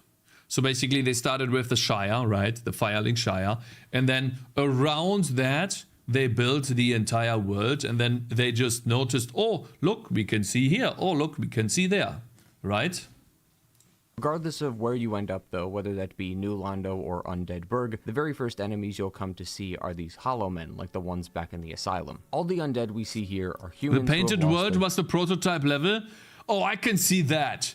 That is actually smart. And then they use that prototype level to put it in the game. Oh my god, that's wow. 5-edge. Humanity, causing them to go hollow. And now since we are human, we should go hollow. The shortcuts were there from the start. No, you gotta design a level first to know that there will be shortcuts, bro.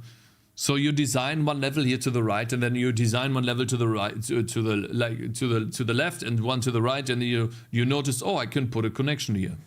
I think that's what they did. However, it's a bit more meta than that. Hollowing is a bit hard to define, as everyone can go hollow for different reasons, but the two main ideas seem to stem from constant death or a loss of purpose. Given that our character is set on ringing the bells, he never goes hollow despite being undead, as he still has a purpose. Should the player quit and uninstall the game, they would lose their purpose, so permanently quitting the game is sort of like hollowing in a sense. I don't think everything needs to be explained with lore, so this is more than likely just a gameplay mechanic, but that's how I've interpreted hollowing. On our way to the Bells of Awakening, we'll come across various different locations, but sadly there isn't a whole lot of backstory involved in their creation. Locations like Undead Burg are just undead settlements, and the Valley of Drakes is just a valley filled with drakes. The only exceptions, though, are Ash Lake and Blighttown. Blighttown is next to a location called the Depths, and at the end of the Depths is the Gaping Dragon. And while an interesting boss, what's more important is the arena. We can see water coming from the depths and going into the sewer system, which leads to Blighttown.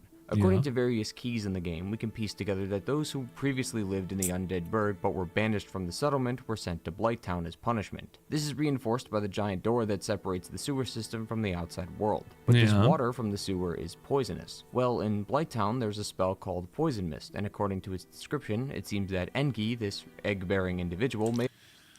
I thought this was an enemy. He wouldn't let me past.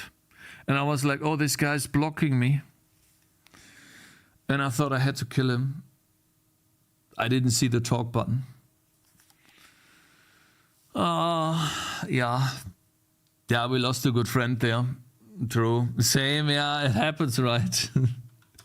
have caused this, as he was the creator of the Poison Mist spell. It's not fully confirmed that he did this, but it's clear that Blighttown isn't in the greatest state, and it's due to the circumstances surrounding Blighttown that the townsfolk seem to have built above the water in hopes of getting away from it. This is a common theme in these games of things being built on top of one another, as we see Blighttown above the swamp, depths above Blighttown, and the Undead Burg above all that. The idea of pushing things down and leaving them to fester. See, this is what I talked about in a small little short as well. The reason why I think Dark Souls 1 is so good is because they are using the vertical space incredibly well. You're not just exploring a long 2D plane. You're literally exploring a tight 3D world that goes up and down a lot.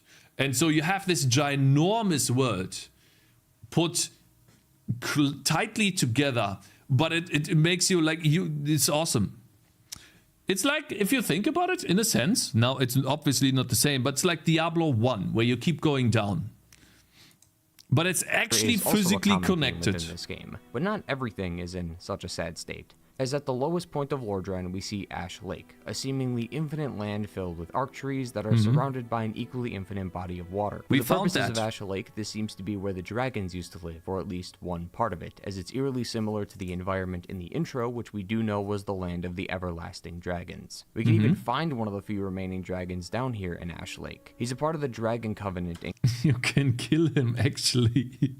You know, you can take off his tail and then he drops the best greatsword in the game.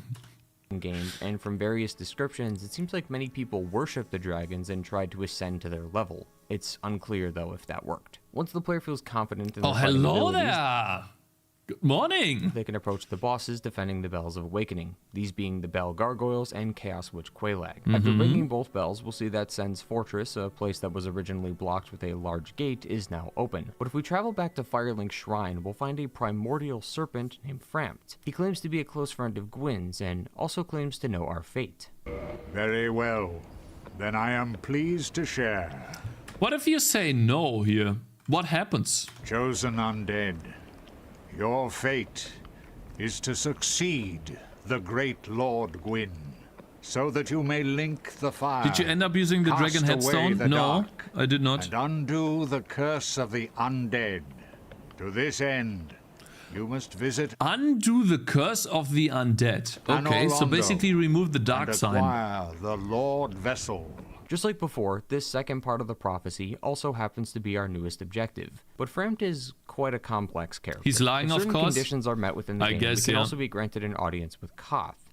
He, however, tells us a different story. Your ancestor claimed the dark souls and waited for fire to subside. And soon the flames did fade and only dark remained.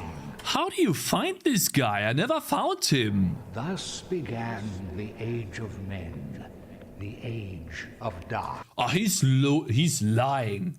He is lying to us. 100%. He's lying. So it wasn't just the fact that the fire was fading that caused Gwyn to rekindle it. The flame actually went out. Furthermore, despite being the same species, both Frampt and Koth have different views on the world. Frampt wants to keep the Age of Fire going, but Koth wants to usher in an Age of Darkness. The question is, who do we trust? Well, that's up to you. Isn't both bad?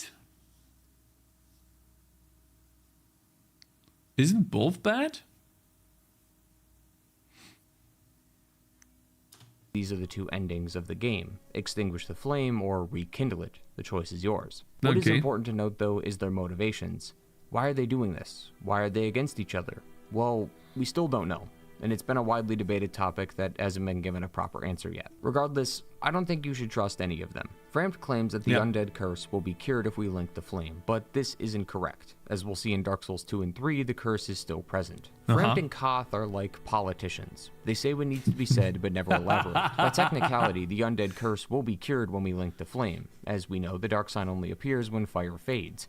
And if it's not fading, then the curse of the dark sign is gone, which means the curse goes with it. But it will eventually come back. Things are meant to run their course, so over time the fire will fade again and the curse will come back. Just not in our character. Wait, so if the fire is alive, the curse is gone? I thought the curse, I see, the curse gets stronger the weaker the fire is, right?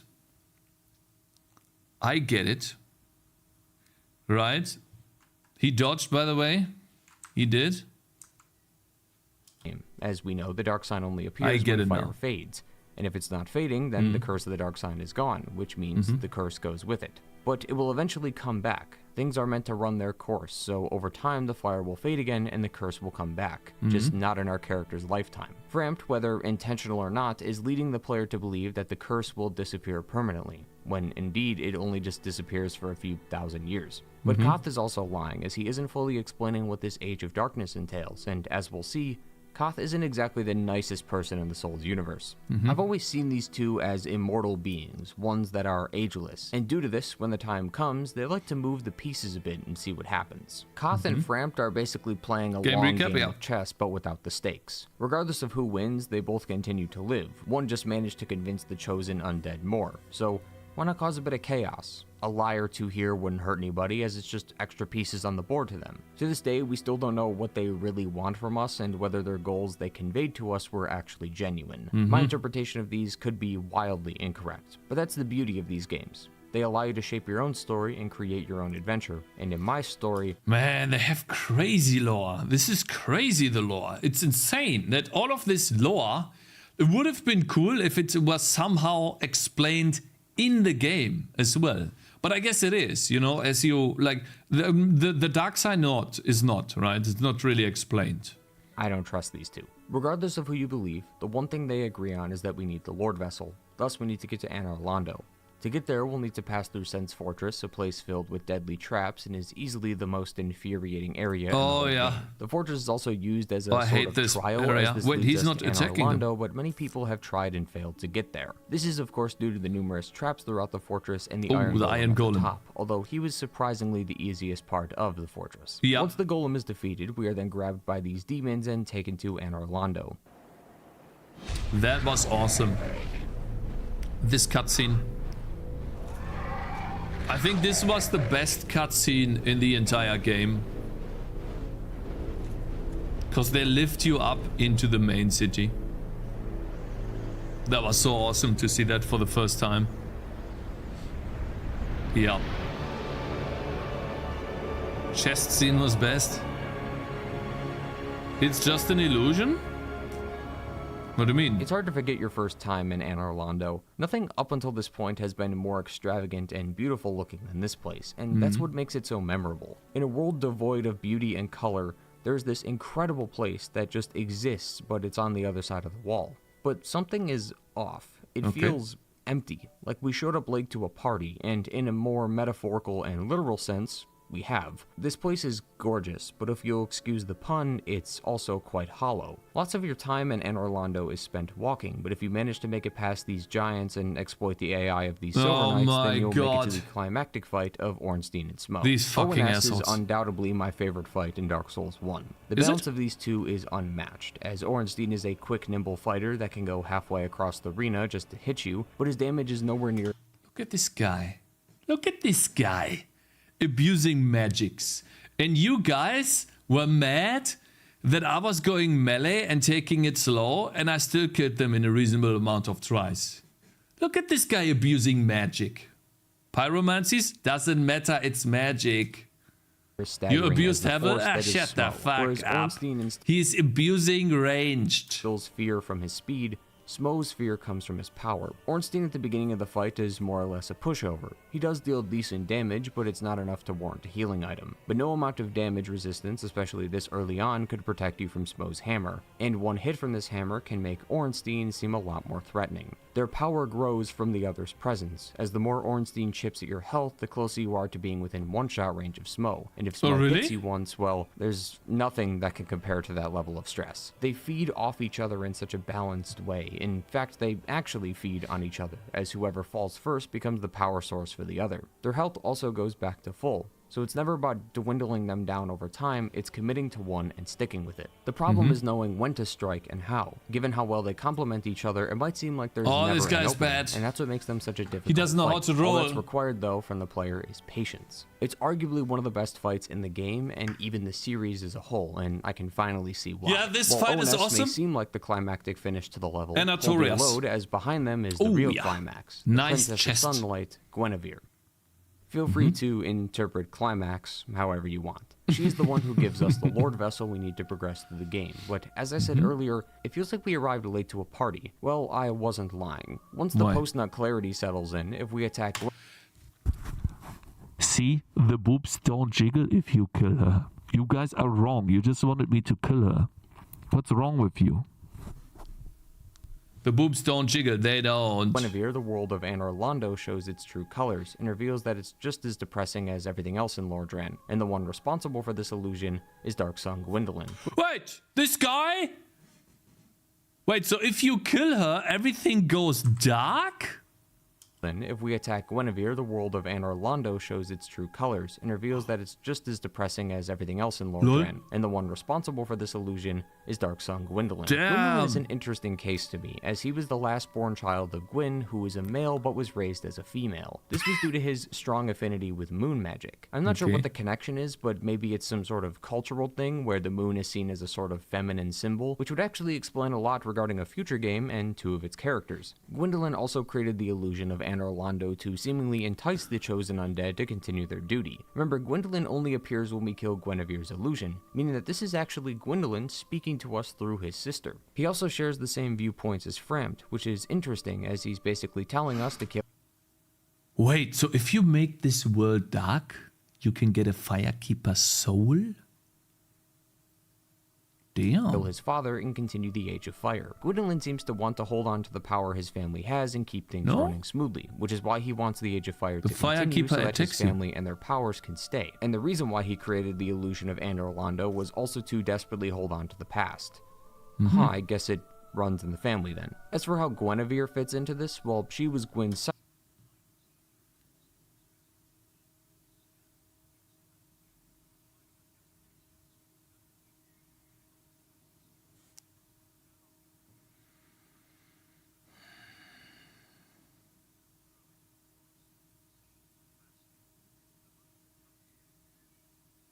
hate this guy. I fucking hate this guy. Hello, collector of stuff. second-born child, who, like many other deities, left Anor Londo. She would then meet with a flame god Flan and later become his wife. Besides these two, Gwyn had two other children, but we'll have to wait for Dark Souls 3 to discuss more about them. So Anor Londo, the city of gods, this place that was supposed to be seen as a beacon of hope to all within Lordran, is just an illusion. But Anor Londo isn't the only illusion of Lordran. By making our way to the painting inside the city, upon touching it, we're thrown into the painted world of Ariamis. Ariamis as a concept is fascinating, as it's this world within a world, and these people inside the painting could possibly never know of the world outside of it. From exploring this hidden world, we learn that Ariamis was made for things the gods feared. Ariamis is home to the followers of Velka, and Velka is known as the goddess of sin. This guy's Furthermore, doing this no is the only damage. location in the What? game where you can find He's the bad. Dark Ember, which according to its item Oh, it's gonna get description, is used toxic. to make occult weaponry. Weapons that were favorable amongst those who planned to kill the gods and their kin. Velka was more than likely someone who wanted to hunt the gods but was killed or thrown into the painting. It's clear that this place has a malicious history behind it, but it's not all bad, as the person who watches over Ariamis is crossbreed Priscilla. She was so nice. We killed her, man. I'm still sad. Best area. I'm still sad. She was so nice. Half-human, half-dragon crossbreed. Due to this unique birth, she also gains some unique abilities, mainly the ability of Life Hunt, which she uses on her scythe. These powers of hers could threaten the gods' rule, so they also threw her into the painted world. But what's rather interesting is Priscilla herself. She's the only boss in the game that doesn't want to fight us. She even tells us how to leave Ariamis, meaning not only does she have no intent of enacting revenge, but she knows how to leave yet refuses. Priscilla may have felt how these new arrivals feel, but instead of using vengeance, she uses acceptance, and instead welcomes these people into her painted world. It's this guy's actually quite cheating! wholesome and is the reason why I couldn't kill her. Every boss in this game is hell-bent on killing me, so when I finally discovered one that didn't want to, and in fact helped me, I couldn't refuse. So I left, with the hope that Priscilla would be able to make this place a proper home for her people. This whole area is swarming with I bet you didn't even cut her tail. No, I didn't. flows and other creatures that want nothing more than to kill us, but they were either tricked into here or thrown in because the gods willed it. And yeah, some of them probably do belong in here, but if Priscilla is set on making this place a home for those who have found themselves here, then who am I to intervene? After acquiring the Lord Vessel, when we meet with Koth or Frampt, they'll tell us that to gain access to Gwyn, we must gather the remaining Lord Souls and use them to satiate the Lord Vessel. These Lord Souls belong to 4 individuals: Seat the Scaleless, the Witch of Izalith, Nito, and the 4 Kings, 3 of whom you will have already recognized. From here, we can tackle the game in any order we want, so let's start with the 4 Kings. The 4 Kings are, well, 4 kings who ruled over New Londo. They were given fragments of Gwyn's soul, which is why we need to kill them. You may recognize their boss location, as this is the same dark abyss that we met Koth in. Well, long ago, the 4 kings were tricked by The same dark abyss. So if I go here earlier, before I have to kill the... But you can't. You can only open up this area if you have the Lord Vessel. If you have the Lord Vessel, you're supposed to attack the 4 kings already. So, I can't meet this serpent. Before opening Cake's chat, I've said I'll probably see Inukai complaining, and I was right. Damn, so predictable, Limao. Yeah, see, Tom, you're right. You're right. This guy is really toxic. You know, maybe I should ban him. What do you think? Right? I can't read that Russian, though. Any top chatters? Super cool. You took the Lord Vessel and didn't give it... I see. So if I have the Lord Vessel and didn't give it to Frampt yet, then I can go into the abyss and meet the other snake. But then I have to remember to go back to the 4 kings. Right? Koth and were consumed by the abyss. This caused the kings to go predicted mad. He was going to spam the nails emoticon. Yeah, Escaflow. Exactly.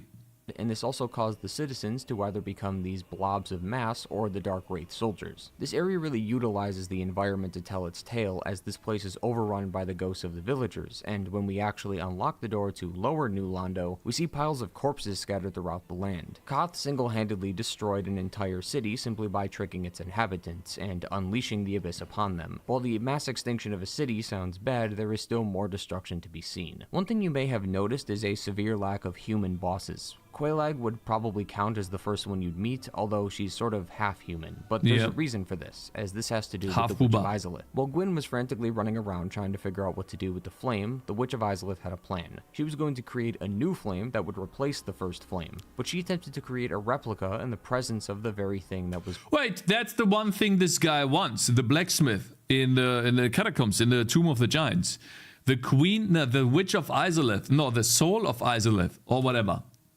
That's what you want. Which brought with it massive consequences. The Witch of Izalith wanted to create a new first flame, but there was already a first flame present in the world. There can't be 2 first flames. Due to this, the flame that she created couldn't be contained for long, causing it to erupt, and this not only consumed her and her children, but also created new life, as it gave birth to demons. The Asylum, Taurus, and Capra Demon, roughly the first 3 bosses in the game, were created from this event. They're so easy, man. In fact, anything that has the word demon in it is most likely derived from this flame of chaos. But not only was new life created, old life was altered. All of Izalith's family who were caught in the explosion were all transformed into demons themselves. Chaos, Witch Quelaag, the Fair Lady, and Ceaseless Discharge are 3 of Izalith's children. Just as Gwyn was desperate to continue the Age of Fire in an attempt to keep what he had, so too did Izalith, but the consequences are a reflection of her actions. In an attempt to give life to something bright and warm, she ended up giving life to something cold and dark. She also wanted to extend the Age of Fire in order to continue her prosperous life with her children, but by doing so, she ended up making their lives a living hell. Not a single person in this family tree is living a robust life anymore. Quelaag and her sister, the Fair Lady, are half demon and are more than likely suffering from their condition, as told to us by the Fair Lady.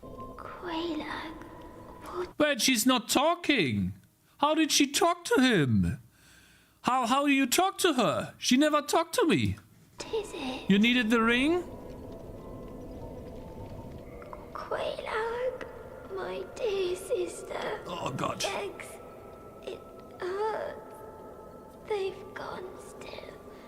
I am afraid it may be too late. I am so sorry, dear sister. When I hear someone speak like that in a video game, it's like, should I put you out of your misery? You holy shit. Cecil's discharge was covered in lava source from birth, so his life was a living hell from the start. The flame of chaos just made it worse. Cecil's discharge, just like Priscilla, doesn't actually want to fight us. It's only until we steal this clothing set that he attacks us. This clothing set rests upon a grave that belonged to his sister Quaylana, who he believes died in the explosion, when in fact she was the only one who escaped. Quaylana will appear in Blighttown if the player is sufficient enough in pyromancy. Wait a minute. So if I have enough pyromancy, I can see her. I beseech you, free mother and my sisters from the flame of chaos. Quaylana explains that she was the only one who made it out of the reaches of the flame of chaos. In fact, she was actually able to harness the power of the flame of chaos and create magic, which we know as pyromancy. Quaylana wants us to fulfill her duty for her, as she does not have the strength to go on. She instructs us that we need to put down her siblings and her mother so that they may rest in peace. This whole family dynamic is horrific, as Cecilus believes that all his sisters why are can dead, he keep even though attacking Quaylana him? is alive. And Wait a minute. He keeps Quaylana is attacking only a him. few The meters guy from her doesn't sister, move. and yet we can't tell her about this. What? Clearly, this is He's dead? turning into a very depressing story, but it only gets worse. As we Wait a minute. There is a cheat code? get closer to the final boss of the area, we'll meet with a pyromancer who is assumed to be another daughter of This guy's Isolith, bad. although it's unclear why she is so far down in these ruins, yet is completely unharmed. It's possible that she, like Quaylana, escaped the flame of chaos, but this daughter came back This to was finish so off easy the for boss me. right behind her, Lol. or has possibly gone insane and He's is now struggling so defending said much. boss. And by going down this slide, we will meet this monstrosity who is the bed of chaos. This is the Witch of Isolith. One of the foremost powerful people in the world has been demoted to this deformed tree-like creature. There are also these orbs next to her that we need to destroy in order to Need to destroy. Did you hear that, Shady 11, you fucking asshole? This guy was laughing all the time that I was doing it wrong. And I did the boss right from the very fucking beginning. He was just trying to make me amateur, feel and it's uneasy assumed by and many that confused. These are her other two daughters that were closest to her when Dodge. the flame erupted. So we have two daughters stuck to their mother, two daughters who were half afflicted by the flame, a son who is arguably the most affected, and two daughters who managed to survive. Guy's One bad. who doesn't have the strength to carry on anymore, and another who sits outside What are her you mother's doing? arena. This is by far the most depressing story I've ever had the misfortune of uncovering. The further we push into Lost Isolith, the more of the family we get to meet, allowing us to see the consequences of her actions. We can see the pain that all of them are in, as some of them are just wishing for their siblings back and others just want to stay alive. It's an awful story that all leads to the final fight with Isolith herself, and it is by far the most anticlimactic ending I've ever experienced. It is agreed upon by many that the Bed of Chaos is the worst fight in Dark Souls 1. The boss Okay, why? is insanely difficult, but it's not the difficulty itself that's the issue. No, the difficulty is figuring out what to do. And being surprised by all of a sudden jumping, or no, by the ground under your boots, basically disintegrating. It's why the boss is difficult. I would argue that just within the main game, the two hardest bosses are the Four Kings and Ornstein and Smoke. Oh, The Four Kings. I literally face tanked those. That was the easiest boss in the entire game.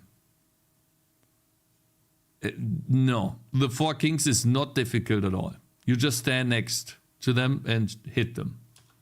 S are difficult bosses because there's two of them. You have to have both on screen at all times or you'll lose this fight. This is balanced by having Ornstein be fast but not as lethal, and Smo being slow and hard hitting. It's a wonderful dichotomy that makes for a satisfying fight. And the Four Kings is a DPS check, as every 30 to 45 seconds a second king will spawn, and this will keep going. I beat the DPS check of Four Kings by just standing next to them and hitting them? Are you kidding me? That's why the boss is so difficult?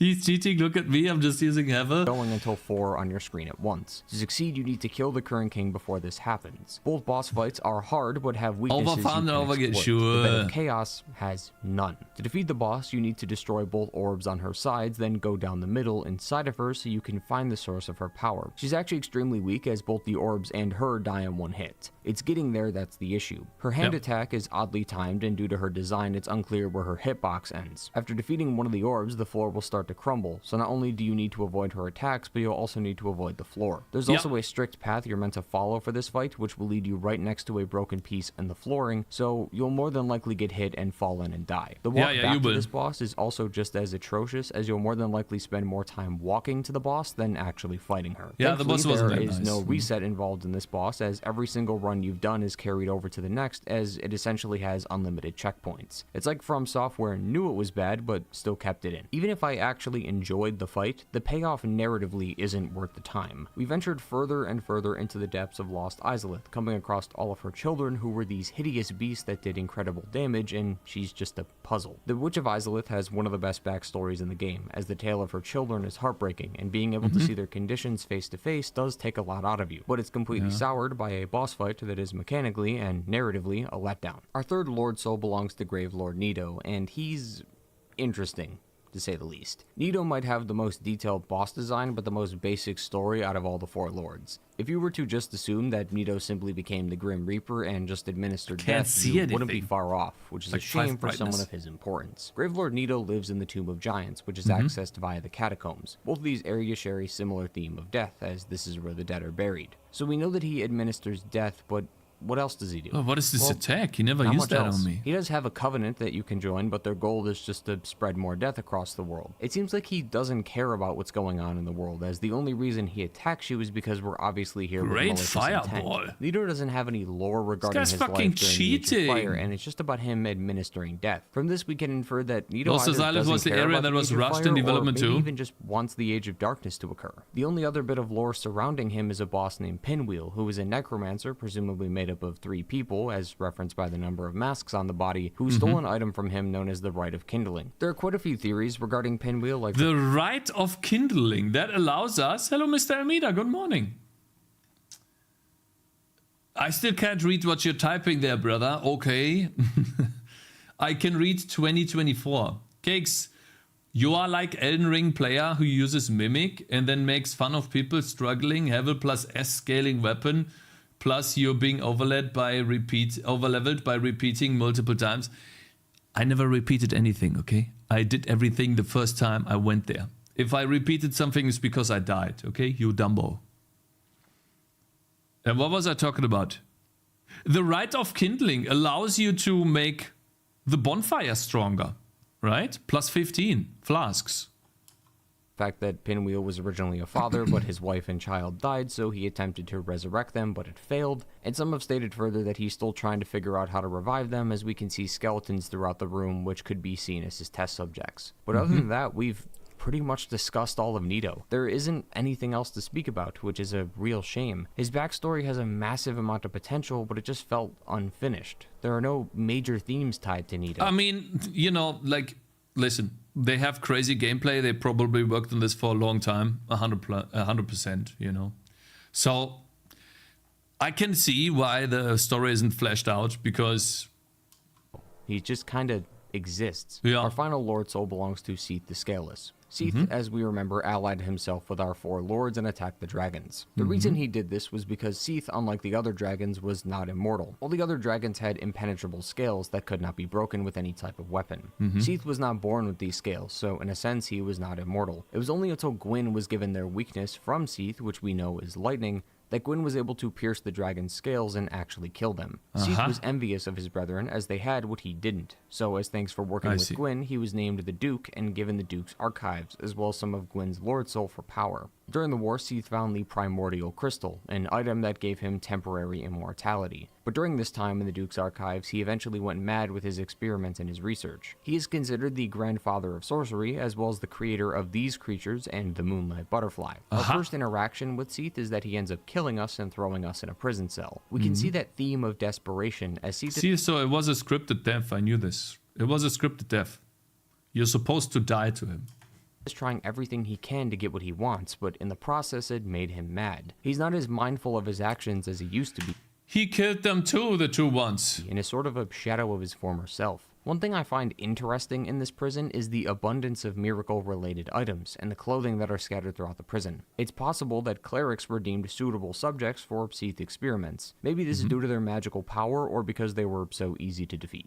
To kill Seath, though, we need to head to the Crystal Caves, which that I one was was originally cool. going to say was... See, this is one of the new gameplay mechanics that happen throughout the game, right? That's why the game is so interesting. It gives you these new challenges to overcome at every step of the way. And that's one of the big challenges, is following the trail of ice, landing on top of the road, and not falling off while having nothing below you. It gives you a sense of anxiety that can never be acquired by playing the game normally and having just a difficult fight.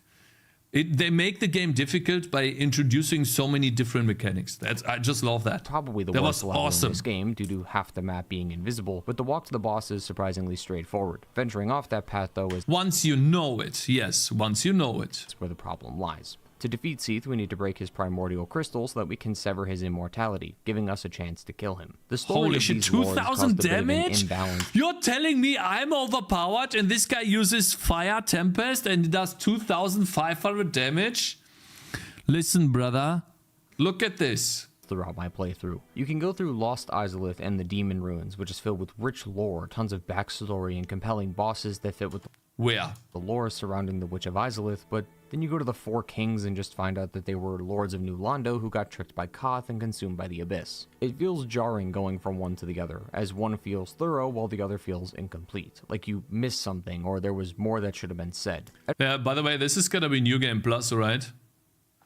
I don't think every boss needs to have a multi-page Wikipedia article in order for it to be considered a good story. I think that the boss's story said what needed to be said in regards to the overarching plot, but I can't lie to you and tell you that I No, it's gotta be New Game Plus because of look of how big his HP bar is and stamina.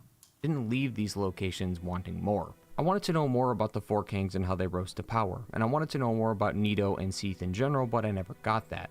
And I guess in a way, this could be viewed as a positive, as I didn't walk out of these places not wanting to learn them at all, but rather wanted to learn more. The game invested me so much into its story thanks to its characters and... Listen, I maxed Vigor and Strength and Stamina and I didn't have this much. It has to be environmental New Game Plus. storytelling that I wanted the game to provide me with more information on it. I wanted to be encapsulated by this story more than I already was. As with many Souls games, not all answers are explicitly told to us, but there was still a lot of burning questions I had that never got mentioned. With the Lord Souls in the vessel, we are now able to fight Gwyn, but we still have one final location we need to visit, which is the land of Ulasil, accessed via the This is like the worst, like this was the most difficult to figure out and I didn't figure it out. You guys had to help me. How to get to the DLC. Some stuff made sense, right? If you listen to what they say, yes, it does.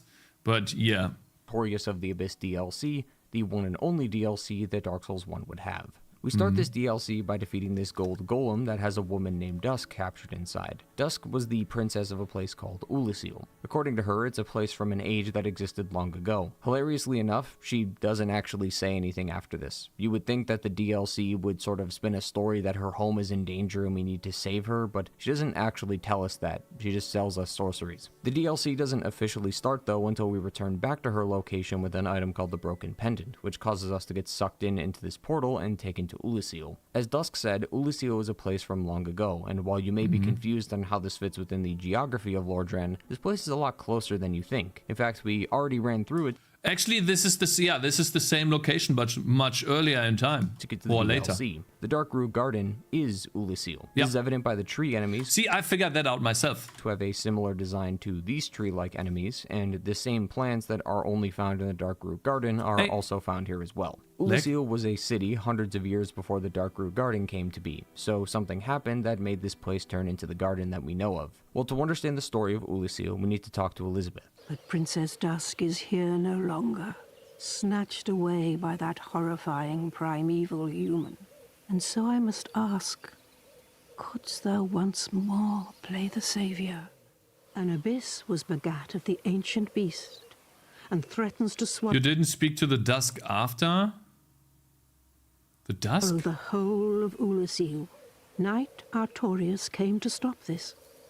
But such a hero has nary a murmur of dark. Without doubt he will be swallowed by the abyss, overcome by its utter blackness. Indeed, the abyss may be unstoppable. Still, I have faith that Princess Dusk may be rescued yet. This prime evil human is Manus of the Abyss, the final boss of the DLC and the thing that sucked us into Ulusil in the first place. So our job is to hunt Manus down. My main gripe with the DLC is justification, as technically with the Lord Vessel we can just leave, so why do we need to worry about this? It's not an immersion-breaking problem, but it is a shame. While traveling to the land of Ulusil, you will come across this Colosseum-like structure. Worst boss in the entire game. Right here. Most annoying, stupid, dog shit boss in the entire game. I hate him. Wrong? No, you're wrong. You're wrong. I hate this guy. He doesn't let you drink. There will be counter. That's the best boss. He's too annoying. Which is where we get to meet our next boss, Artorius of the Abyss. Artorius was one of the 4 Knights of Gwyn. The other 3 are Hawkeye Goth, who is sitting at the top of the tower right next to the Colosseum, Karen, who appears in the Colosseum after we defeat Artorius, and the final knight is Ornstein. Each of them were skilled in their own ways, as Hawkeye used his powerful great bow to shoot down dragons. In fact, he can actually help us shoot down Calamite, who was the last of the ancient dragons. Ornstein also used his spear that was able to cut through the scales of dragons with ease, and we can also see the spoils of his war due to the amount of dragon heads that exist in Anor Londo. Artorius is also able to wield his greatsword with incredible finesse, and Karen used her 2 daggers to cut down anyone who opposed Gwyn's rule. But all of them, minus Ornstein, are way past their prime, which is a growing theme amongst the entire series. Goth was imprisoned in this tower with nothing left to do but to make carvings. He also couldn't use his great bow anymore, as all the dragons have been wiped out, so he has no purpose. Karen may have had a deep love for Artorius, as when we visit her, she is next to a grave she made for him, and asks if we can give her his soul. If we do, she gives us her weapons and continues to sit by the grave. You get an A scaling dagger if you give her the soul. A scaling dexterity dagger of 120 deeps. I think that's the best dagger in the game. Maybe I'm wrong. Implying that she no longer wants to be a knight. The Gold Tracer.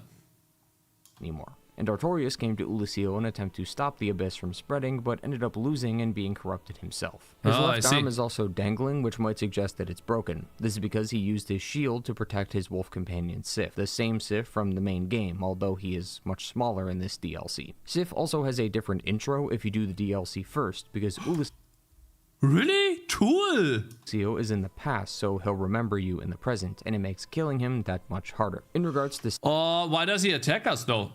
Why wouldn't it be cooler if he doesn't attack us? Sif, it's possible that he doesn't want us getting the Covenant of the Abyss ring, as that allows us to travel through the Abyss to kill the 4 kings. And given his owner's condition, Sif probably doesn't want us to end up like Artorius. The Artorius boss fight was actually really entertaining. He was the first boss that felt like the antithesis of this game's combat. Most of the game's pace has been very slow and methodical, but he has these fast attacks and very few openers. I do wish though that there was at least an ounce of build up to this fight, as you can literally start the DLC and be at the boss room in about 10 minutes. I think having the player traverse some of the areas that are covered in these abyss creatures that grow in number as we get closer to Artorius would have been great, as it's slowly leading us towards this person responsible for all this death. While narratively it felt a bit too fast for me, the fight mechanically was great. After Artorius, we can explore the rest of Ulusil and we can it was the best fight. I know. It was the best fight, you know. I just hate the boss because he killed me so many times, okay? I got triggered so much by this stupid asshole. But gameplay-wise, that was the hardest and the best fight because it required a lot of mechanics, right? You have to time your jumps, right? There it is, haha, noob. It is, right? So it's like an Elden Ring boss level. Yeah. See how much this land has been affected by the Abyss, as all the inhabitants have been infected by this dark energy, turning them into these disgusting creatures. Eventually we'll reach the bottom and this feeling of fear starts to set in as the world becomes darker and darker the further we go down. Here in the chasm of the Abyss is where the darkness reaches its peak, and it's where these dark sprites of humanity live. These are very similar in design to the actual humanity we consume in game. This seems to be human. Look at this cheater using fire to kill them, man. I had to melee them. humanity in a more physical form, And he one that missed. is more exposed and not constricted by the dark sign. At the foot of the chasm is our final boss, Manus, the Father of the Abyss. Manus has an interesting story. Apparently the people of Ulasil were tricked by a serpent, who was probably Koth, into digging Manus's grave up. In doing so, it caused Manus to go wild and unleash his wrath upon them. According to his soul, Manus was once a human, he's but dodging became a lot. Father of the Abyss when his humanity went wild, and now he Look at him using Havel too. eternally seeks his broken pendant. The same pendant we had to find to start the DLC. It's unclear why he liked this pendant so much, but it was possibly nostalgic to him, or was given to him by someone he loved, and because this pendant was so important to him, he did everything he could to get it back, which inevitably drove him to insanity. It seems that he got so desperate to find the pendant that he pulled in random people into this world, as the NPC Marvelous Chester is clearly not from this world, and he even says so himself. He also kind of looks like the hunters from Bloodborne, which is a nice reference to the game. The main question many within the community have, though, is who was Manus before he became his current deformed state?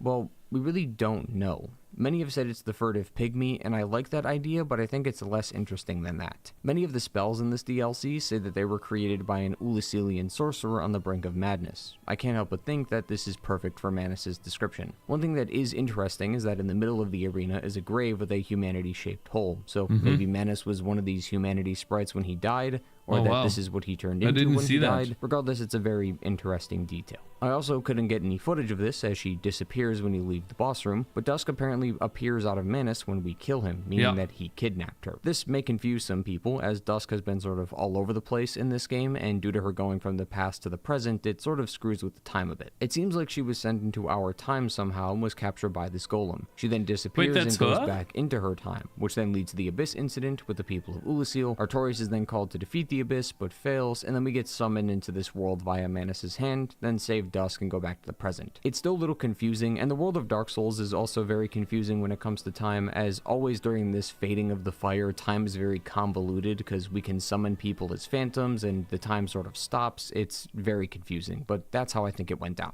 But with Manus dead, we have officially finished the DLC. However, this won't be the last time we'll hear of Manus, but that's for Dark Souls 2. Artorias of the Abyss was a great DLC. While it does lack in motivation in regards to the player, the actual story of the DLC was great. It provides us with a nice timeline of events, DLC had really good boss fights. The Abyss and its That's how I see it. And while not known at the time, the best boss fights in the game. To Dark Souls 2. It is without a doubt minus a worthy Smoke and extension to the Ornstein game's story.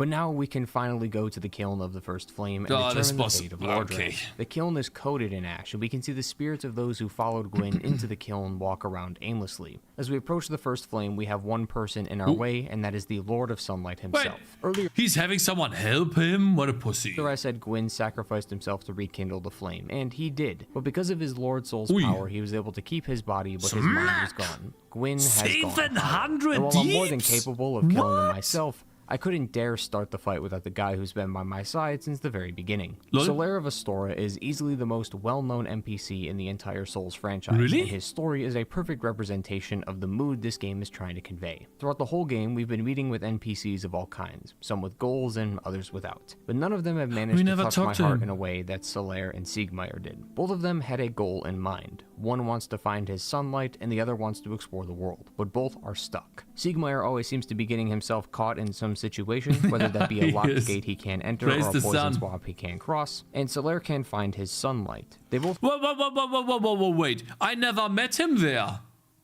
Why did I never meet him there? Huh? willingly became undead in order to achieve their goals, and it tore me apart to hear that Siegmeyer couldn't see it through. Siegmeyer prides himself on being a knight of Katarina, and that he can handle all of his troubles on his own, but with my help I showed him that he wasn't a worthy knight after all, and that he always needed someone to rescue him. More often than not, in these games, your assistance will lead to their death, so it's either converse with them and enjoy their company— What? Wait, that's PvP, right? Wait a minute, he's attacking you? Knowing that they will die because of you, or distance yourself from them knowing that while it hurts, it's better that they get to live another day. NPCs of these games will usually end up achieving a terrible fate, but this sadness makes the few times a happy outcome occurs all the better. Solaire wasn't able to find sunlight of his own. He became depressed and wondered if this journey was really worth taking, conveying the tone of the entire game. Is our journey and our struggle really worth it in the end? Which is why I owed it to him to make it right. It may not be the actual sun, but the first flame could be considered the sun, so for one final time I summoned Solaire, and we took down Lord Gwyn.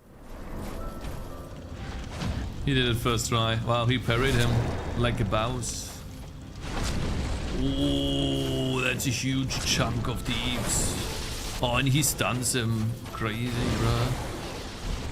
But now he lets him tank. Oh, wow. What? 9? What? Solare's one-shotting it? That's easy Gwyn's theme mode. has such a fitting tune. All these bosses have these intense sounds with loud music, but Gwyn's is such a simple piano.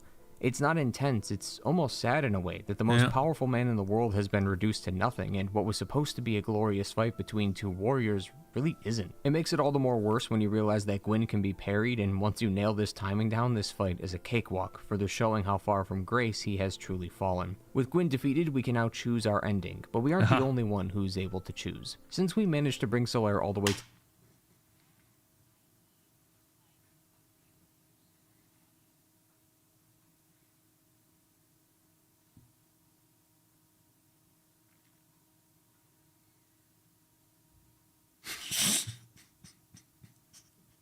Fucking piece of shit. This is fucking piece of shit. It's a welcome message from the bot that everyone can set up. What? It's a welcome message from Vareed, who just joined. the end of the game, he was able to also fight Gwyn in his own world thanks to the convoluted timelines of Dark Souls. And it is canonized that he succeeded and linked the flame in his own world. He became the sunlight he was searching for, and that might be one of the greatest endings in the entire franchise. But while Solaire linked the flame, that doesn't mean we have to. If we choose the Age of Fire, the world continues. We rekindle the flame and use ourselves as kindling. Aha, so I rekindled the flame. Okay. To continue this age of So I basically did what the bad guy wanted, right? fire. If we instead choose to leave, we let the flame extinguish itself. We join the primordial serpent If we choose the what? Age of Fire. If we instead choose to leave, we let the flame extinguish itself. We join the primordial serpents, including Koth and probably Frampt, and usher in an Age of Dark. One where humanity is at the top and we ourselves are the ruler. At least Humanity is at the top. So humans are normal then. Isn't that good? I mean, we are good, right, guys? that's what I we continued think the will happen. cycle, Like I many see. plots in the Soul series, this is once again left up to interpretation. We only get to see the very beginning of our choice, so anything after is just pure speculation. Who knows what will happen after, and who But what does that mean, pure darkness? I mean, the sun is still there, right? So the world is not entirely dark. But I guess that fire is gone. Why is it bad if the fire is gone, by the way? Why is it bad? Dark Souls? Yeah, but why is it bad if the fire is gone? The sun is still there. knows if our choice was really the correct one. Ah, the gods die. That's always been up to the player to decide, but I've always felt that these endings are about comfort. Do we stay comfortable knowing that in the Age of Fire we aren't on top and might be mistreated due to our lack of strength, or do we take the risk and see what the Age of Dark is about? One thing to note though is the circumstances regarding these endings. Fram says that the undead curse will be cured if we go with the Age of Fire, and not even Koth says anything about this when we talk with him about it. So does that mean that we'll stay undead, or at least still have the risk of going hollow in the Age of Dark? Furthermore, the Age of Fire was a time ruled by the gods, and they did what they could to keep it that way, but we killed them. Everyone in Anor Londo that is a god is either dead or gone. Yeah. Gwendolyn is the only one that canonically lives thanks to Dark Souls 3. So even though an Age of Fire can be He spoiled me now. So Gwendolyn is still alive, huh? Fucking spoiler! Fuck you! seen as the Age of Gods, that might not be true anymore as we took care of most of them. So there is positives and negatives both ways, and that's really been the point. There's never going to be a clear answer. It's just whatever you think is right. As for me, I think an Age of Dark is the proper way to go. As we said in the intro, the world of Dark Souls is like a set of operations. Things come and things go. And the Age of Dark should have followed after the Age of Fire, but due to Gwyn breaking the rules of the world, that didn't happen. So I think in an attempt to set things back on track, Oh, he got it before too further wise. destruction, Oh, I see. an That's Age of how you Dark is the dodge way it. to You go. dodge out. Regardless of what happens in this Age of Dark, at the very least, things will transition back to the way it was supposed to be. However, that might not be the actual ending. Given the future titles, some have debated on proper endings, and given the status of Dark Souls 3, linking the flame Don't spoil me. I think is the real ending. and is definitely the most agreed upon, as just about every licking the flame I think is the real ending, and is definitely the most agreed upon, as just about every person in this game will speak about linking the flame. We only hear about the Age of Dark from Koth, who we have to jump through several hoops to just even meet. I can almost guarantee someone has gone throughout the entire game and didn't even know that an Age of Dark was the real option because of how hidden it is, and while it's not my preferred ending, continuing the Age of Fire would set in motion numerous events for us to discover. Dark Souls 1 was a fantastic experience from start to finish, and while the road was a little bumpy sometimes along the way, its story wrapped up wonderfully. I mean, we got lost like a couple of times through the game, but like I think the game is incredible. Like easily 9.5 out of 10, minus the getting lost part, but right. Game that I recommend you play at least once in your lifetime, as you will never get to experience something minimum like once this ever again. Yeah. But we're just getting started. But now we've made it to the outro. Thank you all for watching today, and I hope you all enjoyed. If you did, please be sure to like and subscribe if you're new. We still have quite a few Souls games to get through, so get ready as we're going to be going through Dark Souls 2 next. Yes. And I must say, I'm honestly quite excited, and I hope you all are too. To wrap things up, as there we always, go, thank guys. you to my returning This viewers is the video that we watched. Good video. And take care, everyone. Goodbye. The beginning could have been explained a bit better, in my opinion. But otherwise, really good. Okay, collector of stuff, you here? Speedrun. Let's take a look at the speedrun of Dark Souls 1. I played through the game. It took me... Let me see. Here it is, guys. This is how long it took me to play through Dark Souls. No cuts. Any percent? Glitchless? Yeah, glitchless. So, let's see. Let's take a look at the playlist here. Dark Souls 1.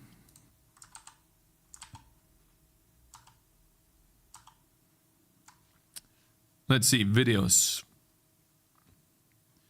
Let's get like a decent overview. 1.5, 3.4, so 4 in total, 5 hours, 15 minutes, 6 hours, 7 hours, 8, 9.5, 10, 11 hours, 12 hours, 40. So let's say 13 hours, let's add like the 20 minutes, 13 hours plus 2 is 15 hours.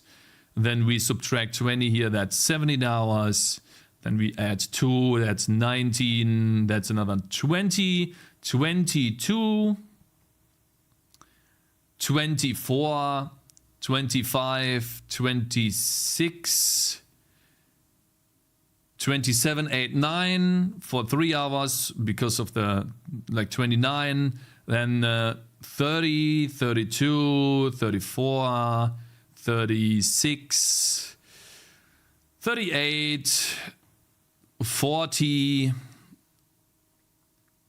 38.5, right? But then we have half here, so that's 40, and then 43, 45, 55, 45, 46, 49.5, 51.5, 52, 53, 55, and then I have 2 more that I didn't do yet. Wait a minute. So where was I? 55? 55? Plus 57 plus where's 31. So about 59 to 60. That's a lot of hours. Yeah, 59 to 60 hours. For someone with 3 YouTube channels, you're kind of bad at YouTube. You could see playtime of the playlist. Oh, I can. Where's that? Where's the playtime? Okay, where's the playtime, mister? Show me the playtime. Show me. Playlist settings. Where is that? Play it. Should be fine. Where is that? I don't see a playtime. Huh? Where is it? 60 hours is the same for me. I think it's minus the controller setup. Yeah. I mean, yeah, like minus like 1 hour or maybe 2 hours, yeah. Where is the playtime, you Dumbo? I don't see anything, huh? I don't see a playtime. Look at this guy being all quiet now, Mr. Inukai. Oh, I'm stupid. Maybe I misspelled. Oh, oops. Hello there, Chucky. Good morning. Collector of Stuff has showed us a YouTube video. Top right. Where? There is nothing. ... Playlist saved to library.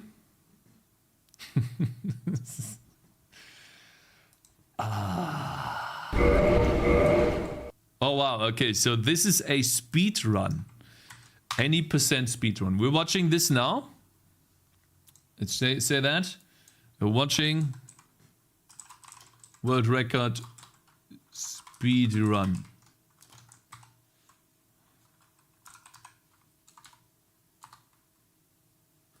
Do we have like a running emoji or something?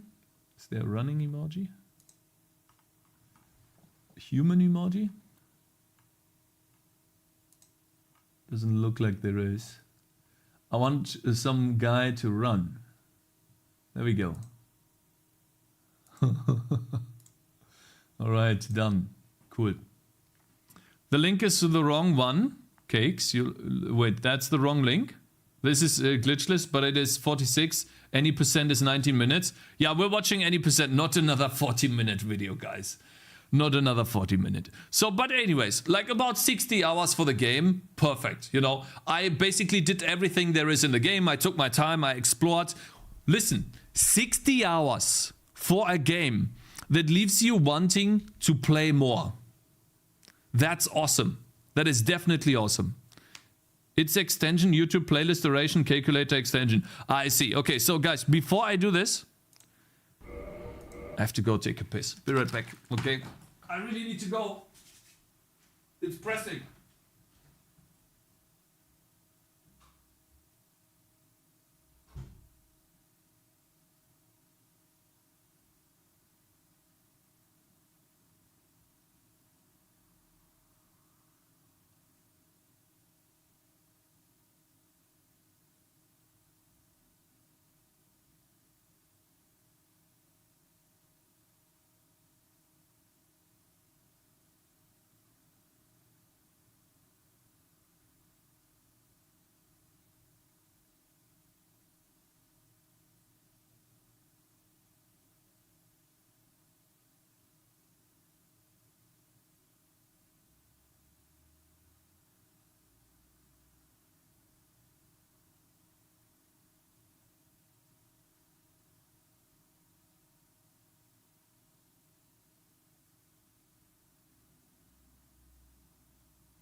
Good morning. I mean, I'm back. Okay, so this is a Dark Souls Remastered any percent speedrun.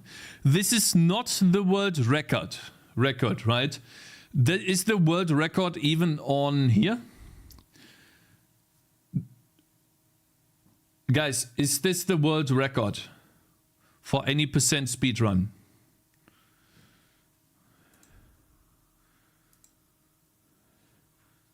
Back from pissing, good morning, yeah.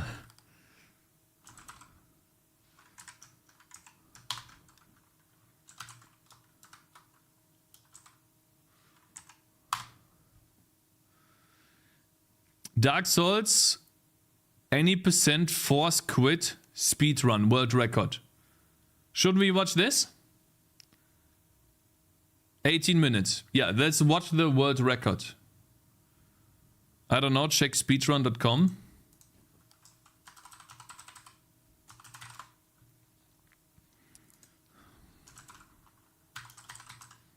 Dark Souls Remastered. Wait, the accepted one is only 1920. This one is not accepted. So then 1926. Tamatana. Is this guy. Categories, Dumbo? Eh? Are you stupid? Are you dumb? Any percent. Are you dumb? Any percent. Any percent, 4 squid. 17 minutes by this guy. Wait. That means this guy has more videos. He must have. 2 months ago. Dark Souls Remastered all bosses. Any 4 squid. World record, Dark Souls Remastered. Any, what is 4 squid good or bad? So this is it. Look at those thumbnails. They're really good. Did you play Remastered or original? I played Remastered. Dark Souls, world record. Dark Souls, any percent. In 20... Wait, that's not the world record, is it? It's 1920. Okay. 4 squid speeds up or door openings, loads and stuff, IRC. The pink one. Okay, fine. We watched the pink one. Alright, okay. Alright, awesome. So this is the world record of Dark Souls Remastered, any percent, and it appears to be 4 squid. So essentially the fastest time that one could play Dark Souls and finish the game by a guy called Tamata or Tamatama. Now, for reference, my first playthrough took me 60 hours. And this guy is just doing it in 18 minutes. So half an hour, quarter of an hour. Let's see.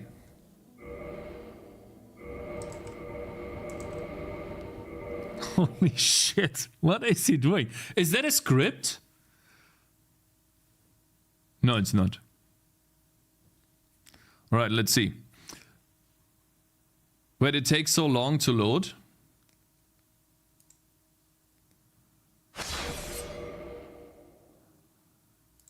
Okay, still loading.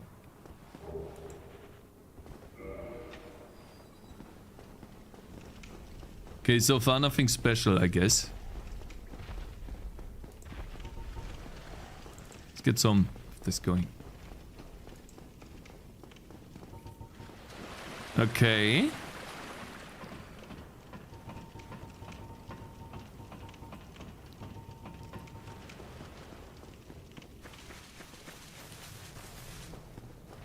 He doesn't even go to the bonfire. All right. What the fuck is he doing? How is that so fast? Bombs? Wait. LOL? What? 10 fire bombs.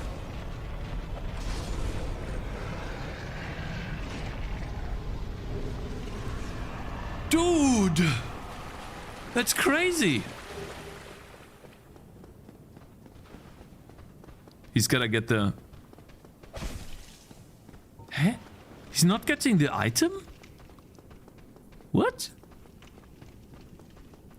I remember my struggles, yeah. Oh god. Huh?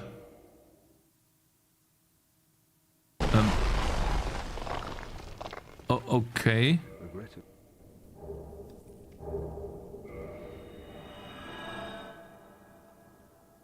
Homeward Bone or something?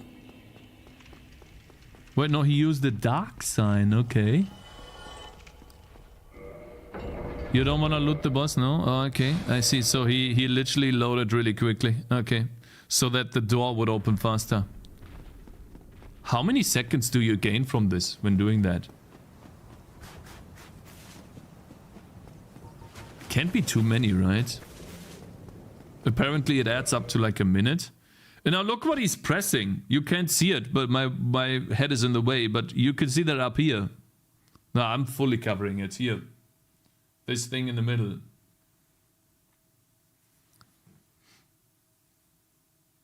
Wait, he literally started the game again for this?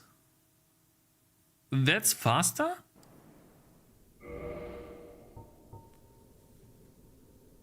LOL. What? Is that some sort of glitch?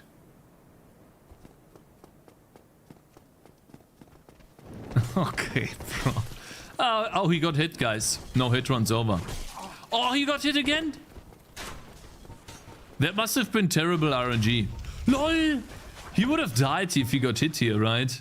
And the run would be over. Damn. Okay, he's gotta kill the demon. 1 HP and... Hey? What? How did he... Hey, how can he open the door? Does he have like a master key or something? Oh wow, look at those jumps. Okay, how do you beat Hevel? Huh? It's on purpose? Well, how can you open these doors? You don't have the keys. Guys, how does he open the doors? Is this like some sort of glitch? Master key, starting gift, but you only get one. Why is he picking up the soul? Wait, okay, I'm waiting. What is he doing? It's another glitch, I'm pretty sure. He's glitching again, guys. What are you doing?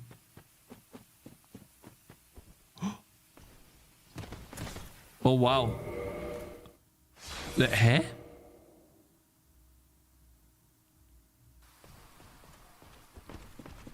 Huh?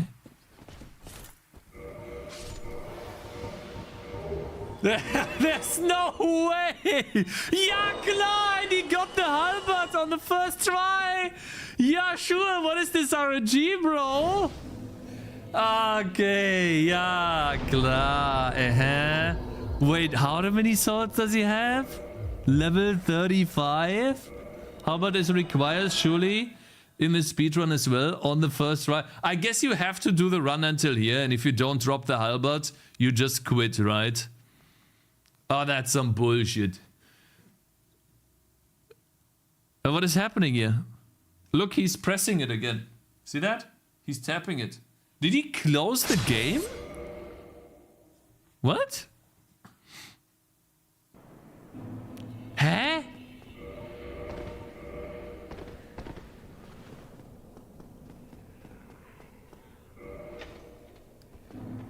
How did you open that? Oh my god, this guy walks near the edge so fast. Okay, queen lag. He has to kill the spider queen now. I wonder... Master key? How many master keys does he have? Wait, he's duplicating the items, guys. It's a duplication thing. He must be duplicating it. He must have like 1 million master keys. Just one? Oh wait, he's loading it in a way... What? Okay, bro. Master key is not consumable. Wait, so if you have one master key, you can open up all the locks? Are you kidding me? All doors? Unlimited doors. Not all, but most. Wow. Okay, so that's OP, man. So, wait. So, I have a question here. I made like a second character off stream just to play the game again for fun, right? And I heard in a video before, I didn't know why, but I heard that the master key is the best starting gift, right? So I was like, okay, I gotta pick the master key, right? But I picked thief.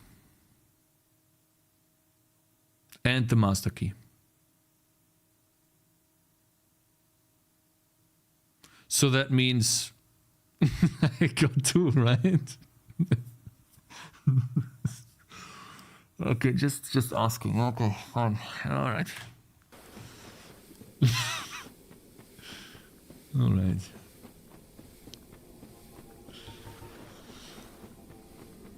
All right, how are you killing this woman? Huh? What glitch are you using? Aha, he's tapping it again.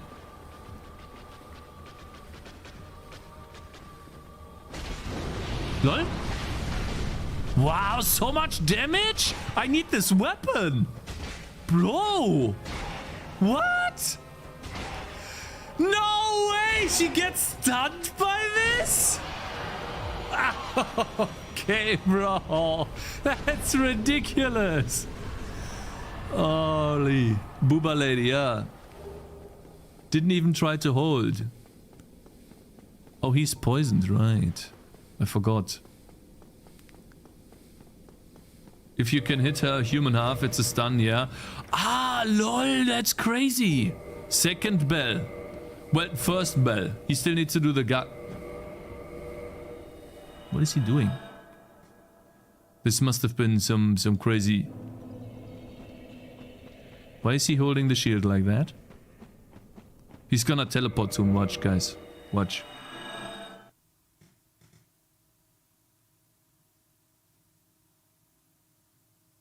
He closed the game. It's closed.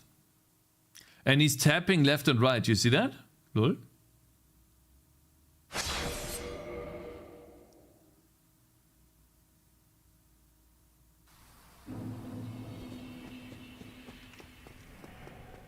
Oh, these guys, I hate them!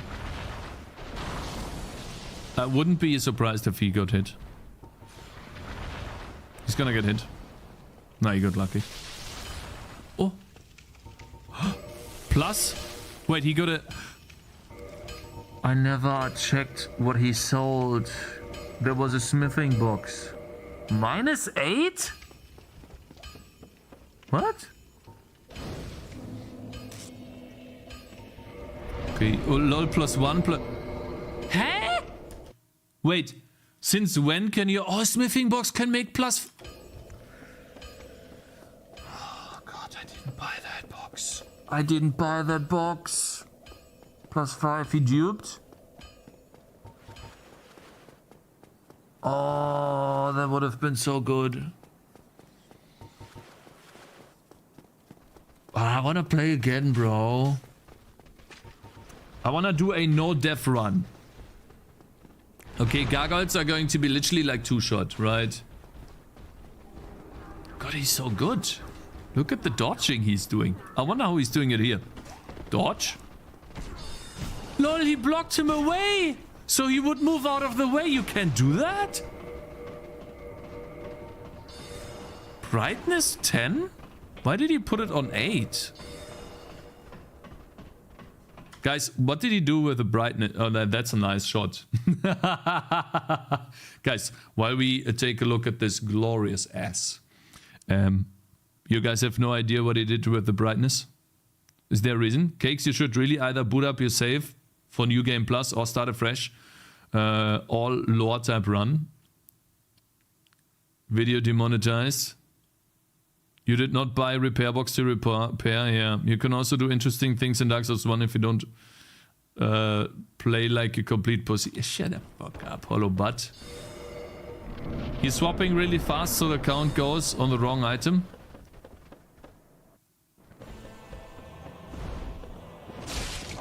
What? Oh, he got grabbed. 600? This weapon is insane, what? I need to get that, bro. Game's easy, yeah. Lol.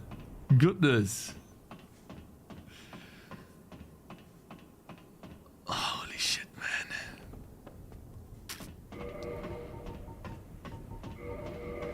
What is he doing now?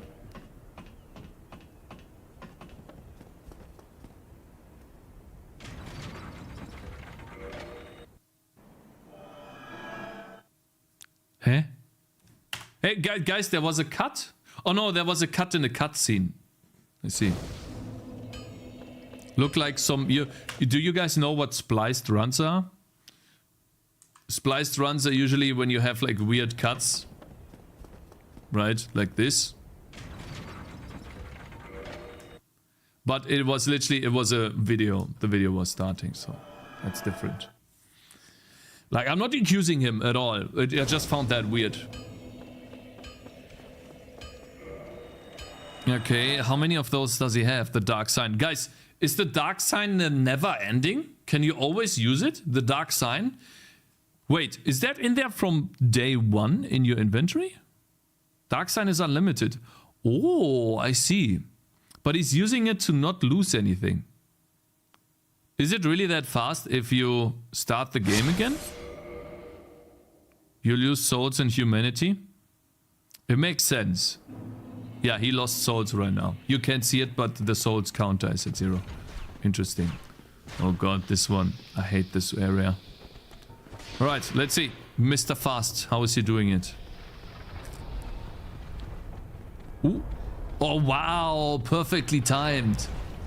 How do you do this? Walk to the side. Wow. Damn.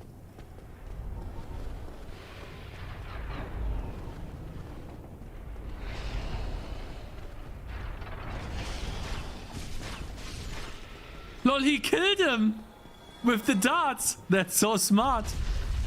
Lol. Okay.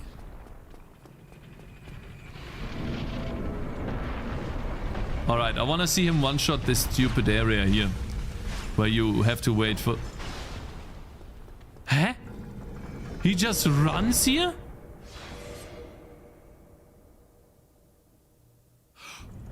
Oh, that is some cheating. He's cheating. He's actually cheating. What? You can just run there too? And you don't get hit? That's incredible.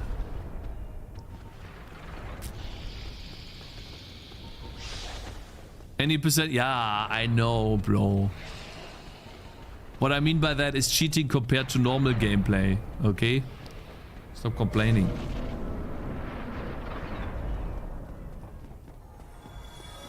Alright, this is where I got scared by this guy because he tossed a fireball on me. Wait, why isn't he tossing? Oh lol, he's so fast that the guy is tossing like way behind. Okay.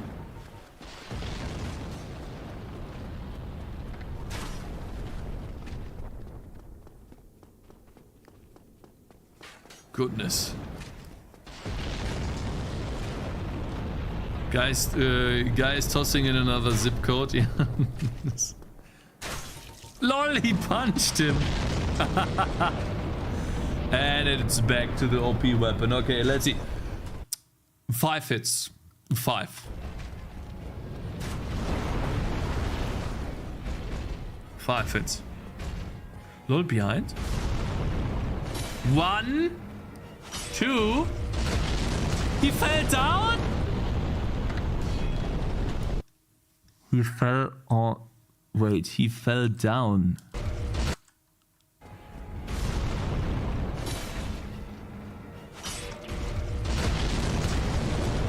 He fell down. Are you fucking kidding me? I can't believe this. This is insane. Okay.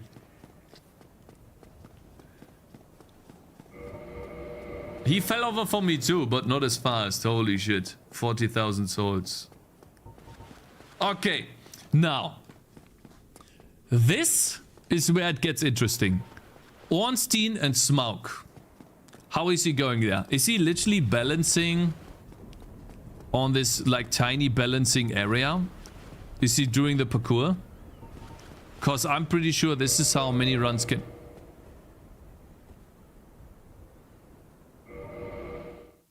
Of course, like why would I even ask the question? You could just fall down. Yeah, it makes sense. Yeah, of course. Again? Huh? Lol, he's doing it so fast. Holy shit, he's OP. Wait, is he actually doing the parkour like that as well? LOL. How is he so perfect in the controls? That's crazy. You guys remember me? What? I guess that's a shortcut, huh? He's flexing? Yeah, I think he is. At this point, he's just, you know, trying to impress us. This is my favorite boss. He reminds me of Cakez. Small head and stumbling around. Shut the fuck. Oh, there's 2 gargoyles. Right? Or at least 1 gargoyle. He didn't kill them. Wait, isn't there another gargoyle here?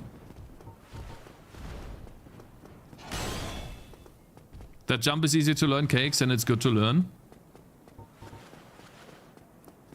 Alright, now how is he bugging himself into the... Wait, he actually does do the run past these 2... Okay, how is he doing it? There has to be a glitch. Because these 2 motherfuckers are so annoying! Let's see. How is he doing it? Please don't glitch it.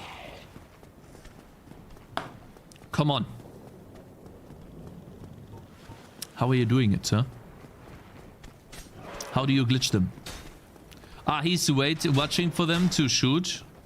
Okay, they don't. Aha, he goes to the right side. I went to the left. Then he runs. Okay. He's not killing them, obviously, I think. This is the difficult part.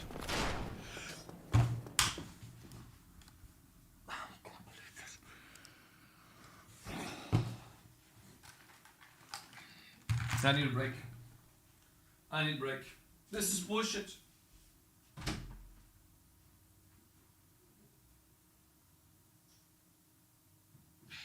So fucking it's ridiculous. Das ist lächerlich. Wisst ihr? Das ist einfach lächerlich.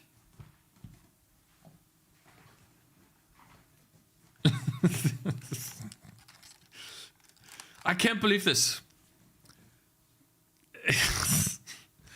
Now, he's a shield cuck, of course, you know. He's using a shield like a fucking noob, of course, right? So that's why it was so easy for him.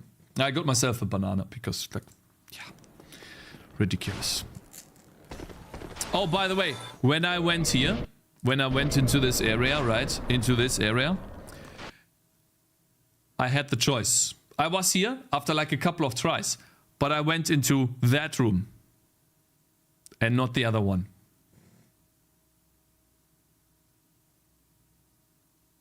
And so I encountered the knight here, and then my weapon broke. And so the knight killed me. Had I gone to the left...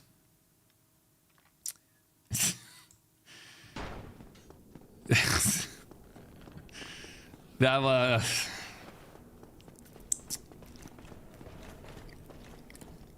Huh? Oh! Of course. Hmm? You could just jump off. I tried jumping off and it didn't work for me. Okay, guys. Ornstein and Smaug. First try. No potions. I want to see this.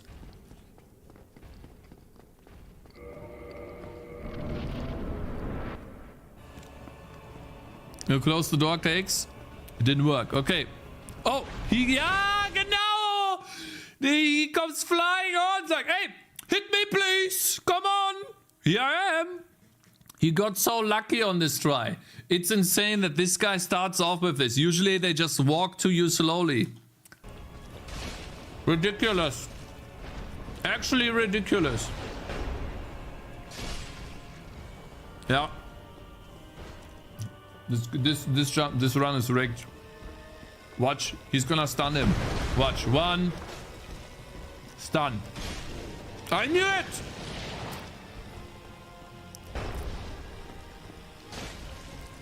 Another stun, watch. Yep. It's ridiculous.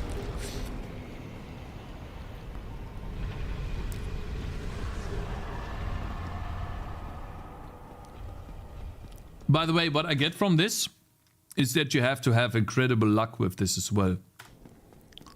He's gonna shoot the booba. Okay, guys, very nice chest ahead. We could all need... Wait a minute. He actually made... So this is green, right? Wait, minus 23 is good. Why is it in yellow, though? Does that mean he is doing very, very well? That's why it's yellow? Minus is good. Oh, it's gold. I see. I get it. Hey! No! Why did you do that? Not even looking at the boobs.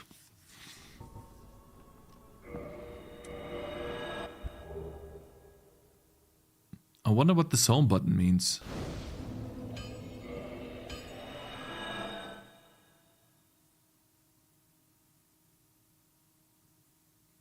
I remember him doing that. Hello, Kay. Hello, Phil. Good morning. And hello, Argental. I forgot why speedruns killer. He restarted the game again.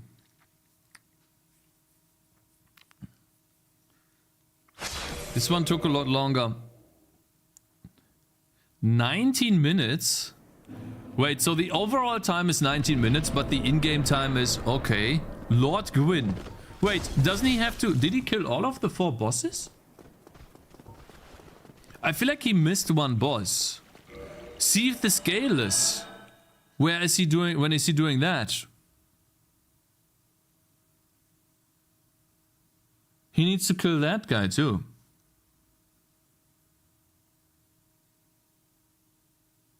What's going on? 4 kings, chaos bat? Yeah, how is he killing them? I don't think he can do this in like 3 minutes. What the fuck?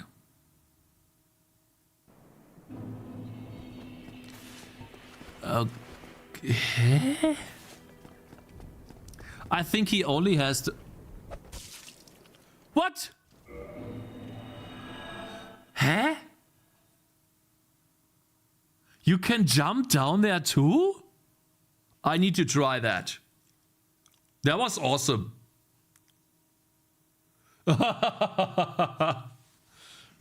Eh? What are you doing? Why did he restart again? Ah, the door's now open, guys. Watch. He's past the door or so. I'm fucking bullshit. Okay, bro. But I can see now why, like, glitchless, it's like 40 minutes. What did you guys say? Glitchless? Yeah, I can see why now. I think Framt will complain if you jump down there. Really? I wanna try that. This part is crazy, yeah? So, wait a minute. He has over 1.5 minutes. I think the slow part here is just running there. And it looks like there are no glitches that let you warp to that location. Cool. Come on, bro. Come on! Run! You could do it! I mean, would have been cool to see the other bosses being defeated too, right? Level 35 is all you need. No, you need a fucking overpowered weapon that only drops 20% of the time. So every 5th run, you can do an actual run, bro. Or maybe they have like save points to that run. And then they only start there. Yep. There we go. And he parried.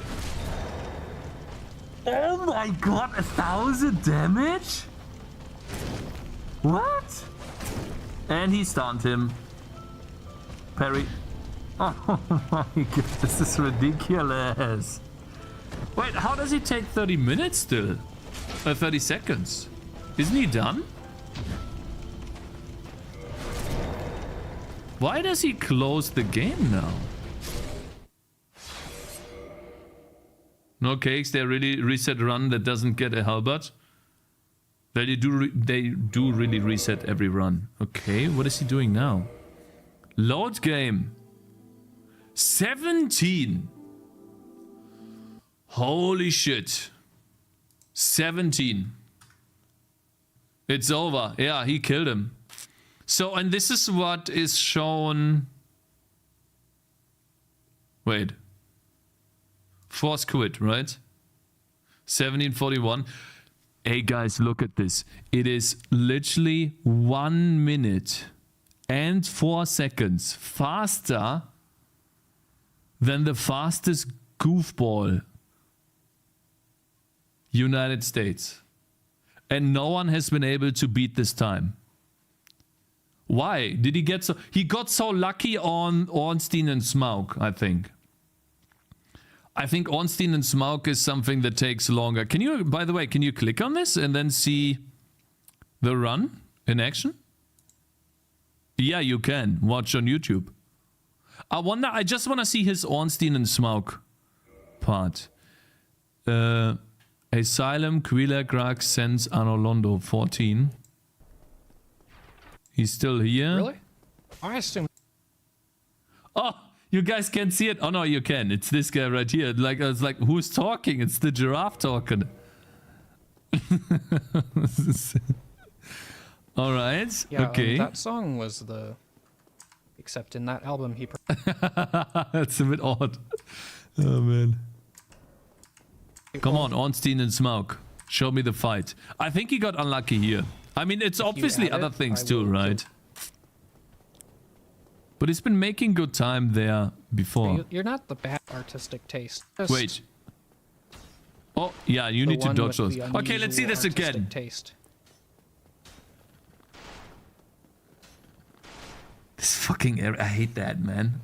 I hate that. Huh?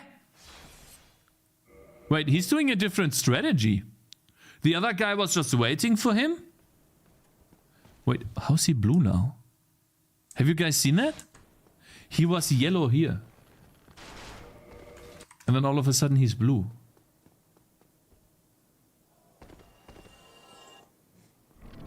What? Gulch. He blued himself?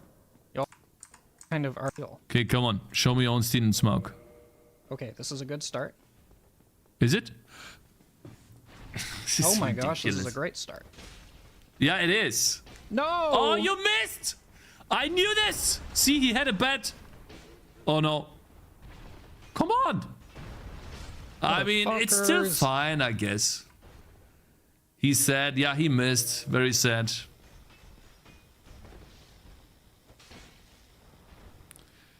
He's definitely slower than the other guy. On this fight, you can see it. Okay, this is really bad. Yeah. I knew this was gonna happen, yeah. It's bad execution, not bad luck, he said. Yeah, maybe that's true too. Poking the boss? Because he killed the boob lady, no boobs equals no distraction plus 1 minute quicker run. Cool, very nice. Wait, where's the other run that we just watched? It was this one, right? There you go. For those of you who want to watch it, there it is. The reason why we watch those, for anyone that is just joined, is because I played through Dark Souls from start to finish. Last week was the final episode. And now I plan on trying Dark Souls one more time. I don't know when I will have time to do that, but I want to try to do a no death run as far as I can go. I will use the most overpowered stuff in the game if I get access to it. Obviously, I won't reset and try to get the halberd or something, but I will try before Elden Ring. Yeah, I will try to do 5-minute stream. No, I will try for like 2 hours to see how far I can go, right? We ain't gonna get past Asylum, boys. Ah, okay, sure. That's the idea. We'll see how far I go, and I also have to figure out which starting equipment is the best. I feel like it would be Warrior. I think Warrior is the best start, but I don't know. We'll have to see. I'm thinking about Warrior, and obviously I'll go melee weapon and see how far we go there. That's the idea. Anyways, yeah, very nice. Cool. But before I do that, for those of you who are following because of the programming, I will probably start tomorrow with Minecraft in J. And then we do that. And I will see when I do the no death attempt on Dark Souls. Thief plus starting black firebombs, obviously, Cakes. Maybe, but I get a bad weapon. I want a good weapon, you know. We'll see, though. We'll see what I do.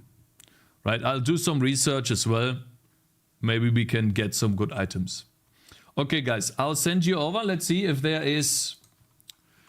I need to stop here. I have a lot of things to do today. Also, the father of my wife has birthday today, so I will visit them there.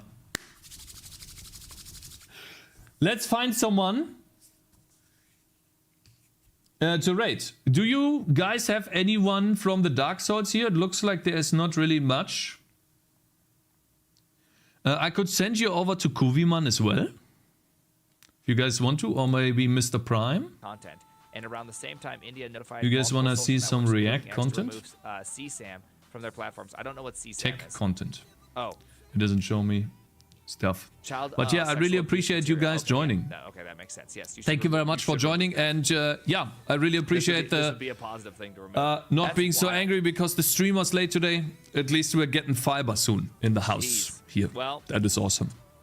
You guys have a great day, yeah? You know, like I think I know what I'll do. I'll send you over to Mr. Man, Kubi Man. Worse and worse, then I don't have a problem jumping ship. He's been doing a lot of streams lately. You know what I mean? So let's try to support him. He's doing some cool stuff. I just don't know what network I would go Rust as well. I don't want to be on Mastodon. 89 it looks like. You know, I'm not gonna lie, whatever that means. I know you guys are all saying Mastodon maybe. Dude, see you tomorrow, Mastodon guys. Is just the worst, okay? Have a great day. I think I'd rather Peace. join Truth Social than Mastodon, okay? I'm just gonna and throw it out on there. YouTube. My man, Inokai. See you tomorrow as well, bro.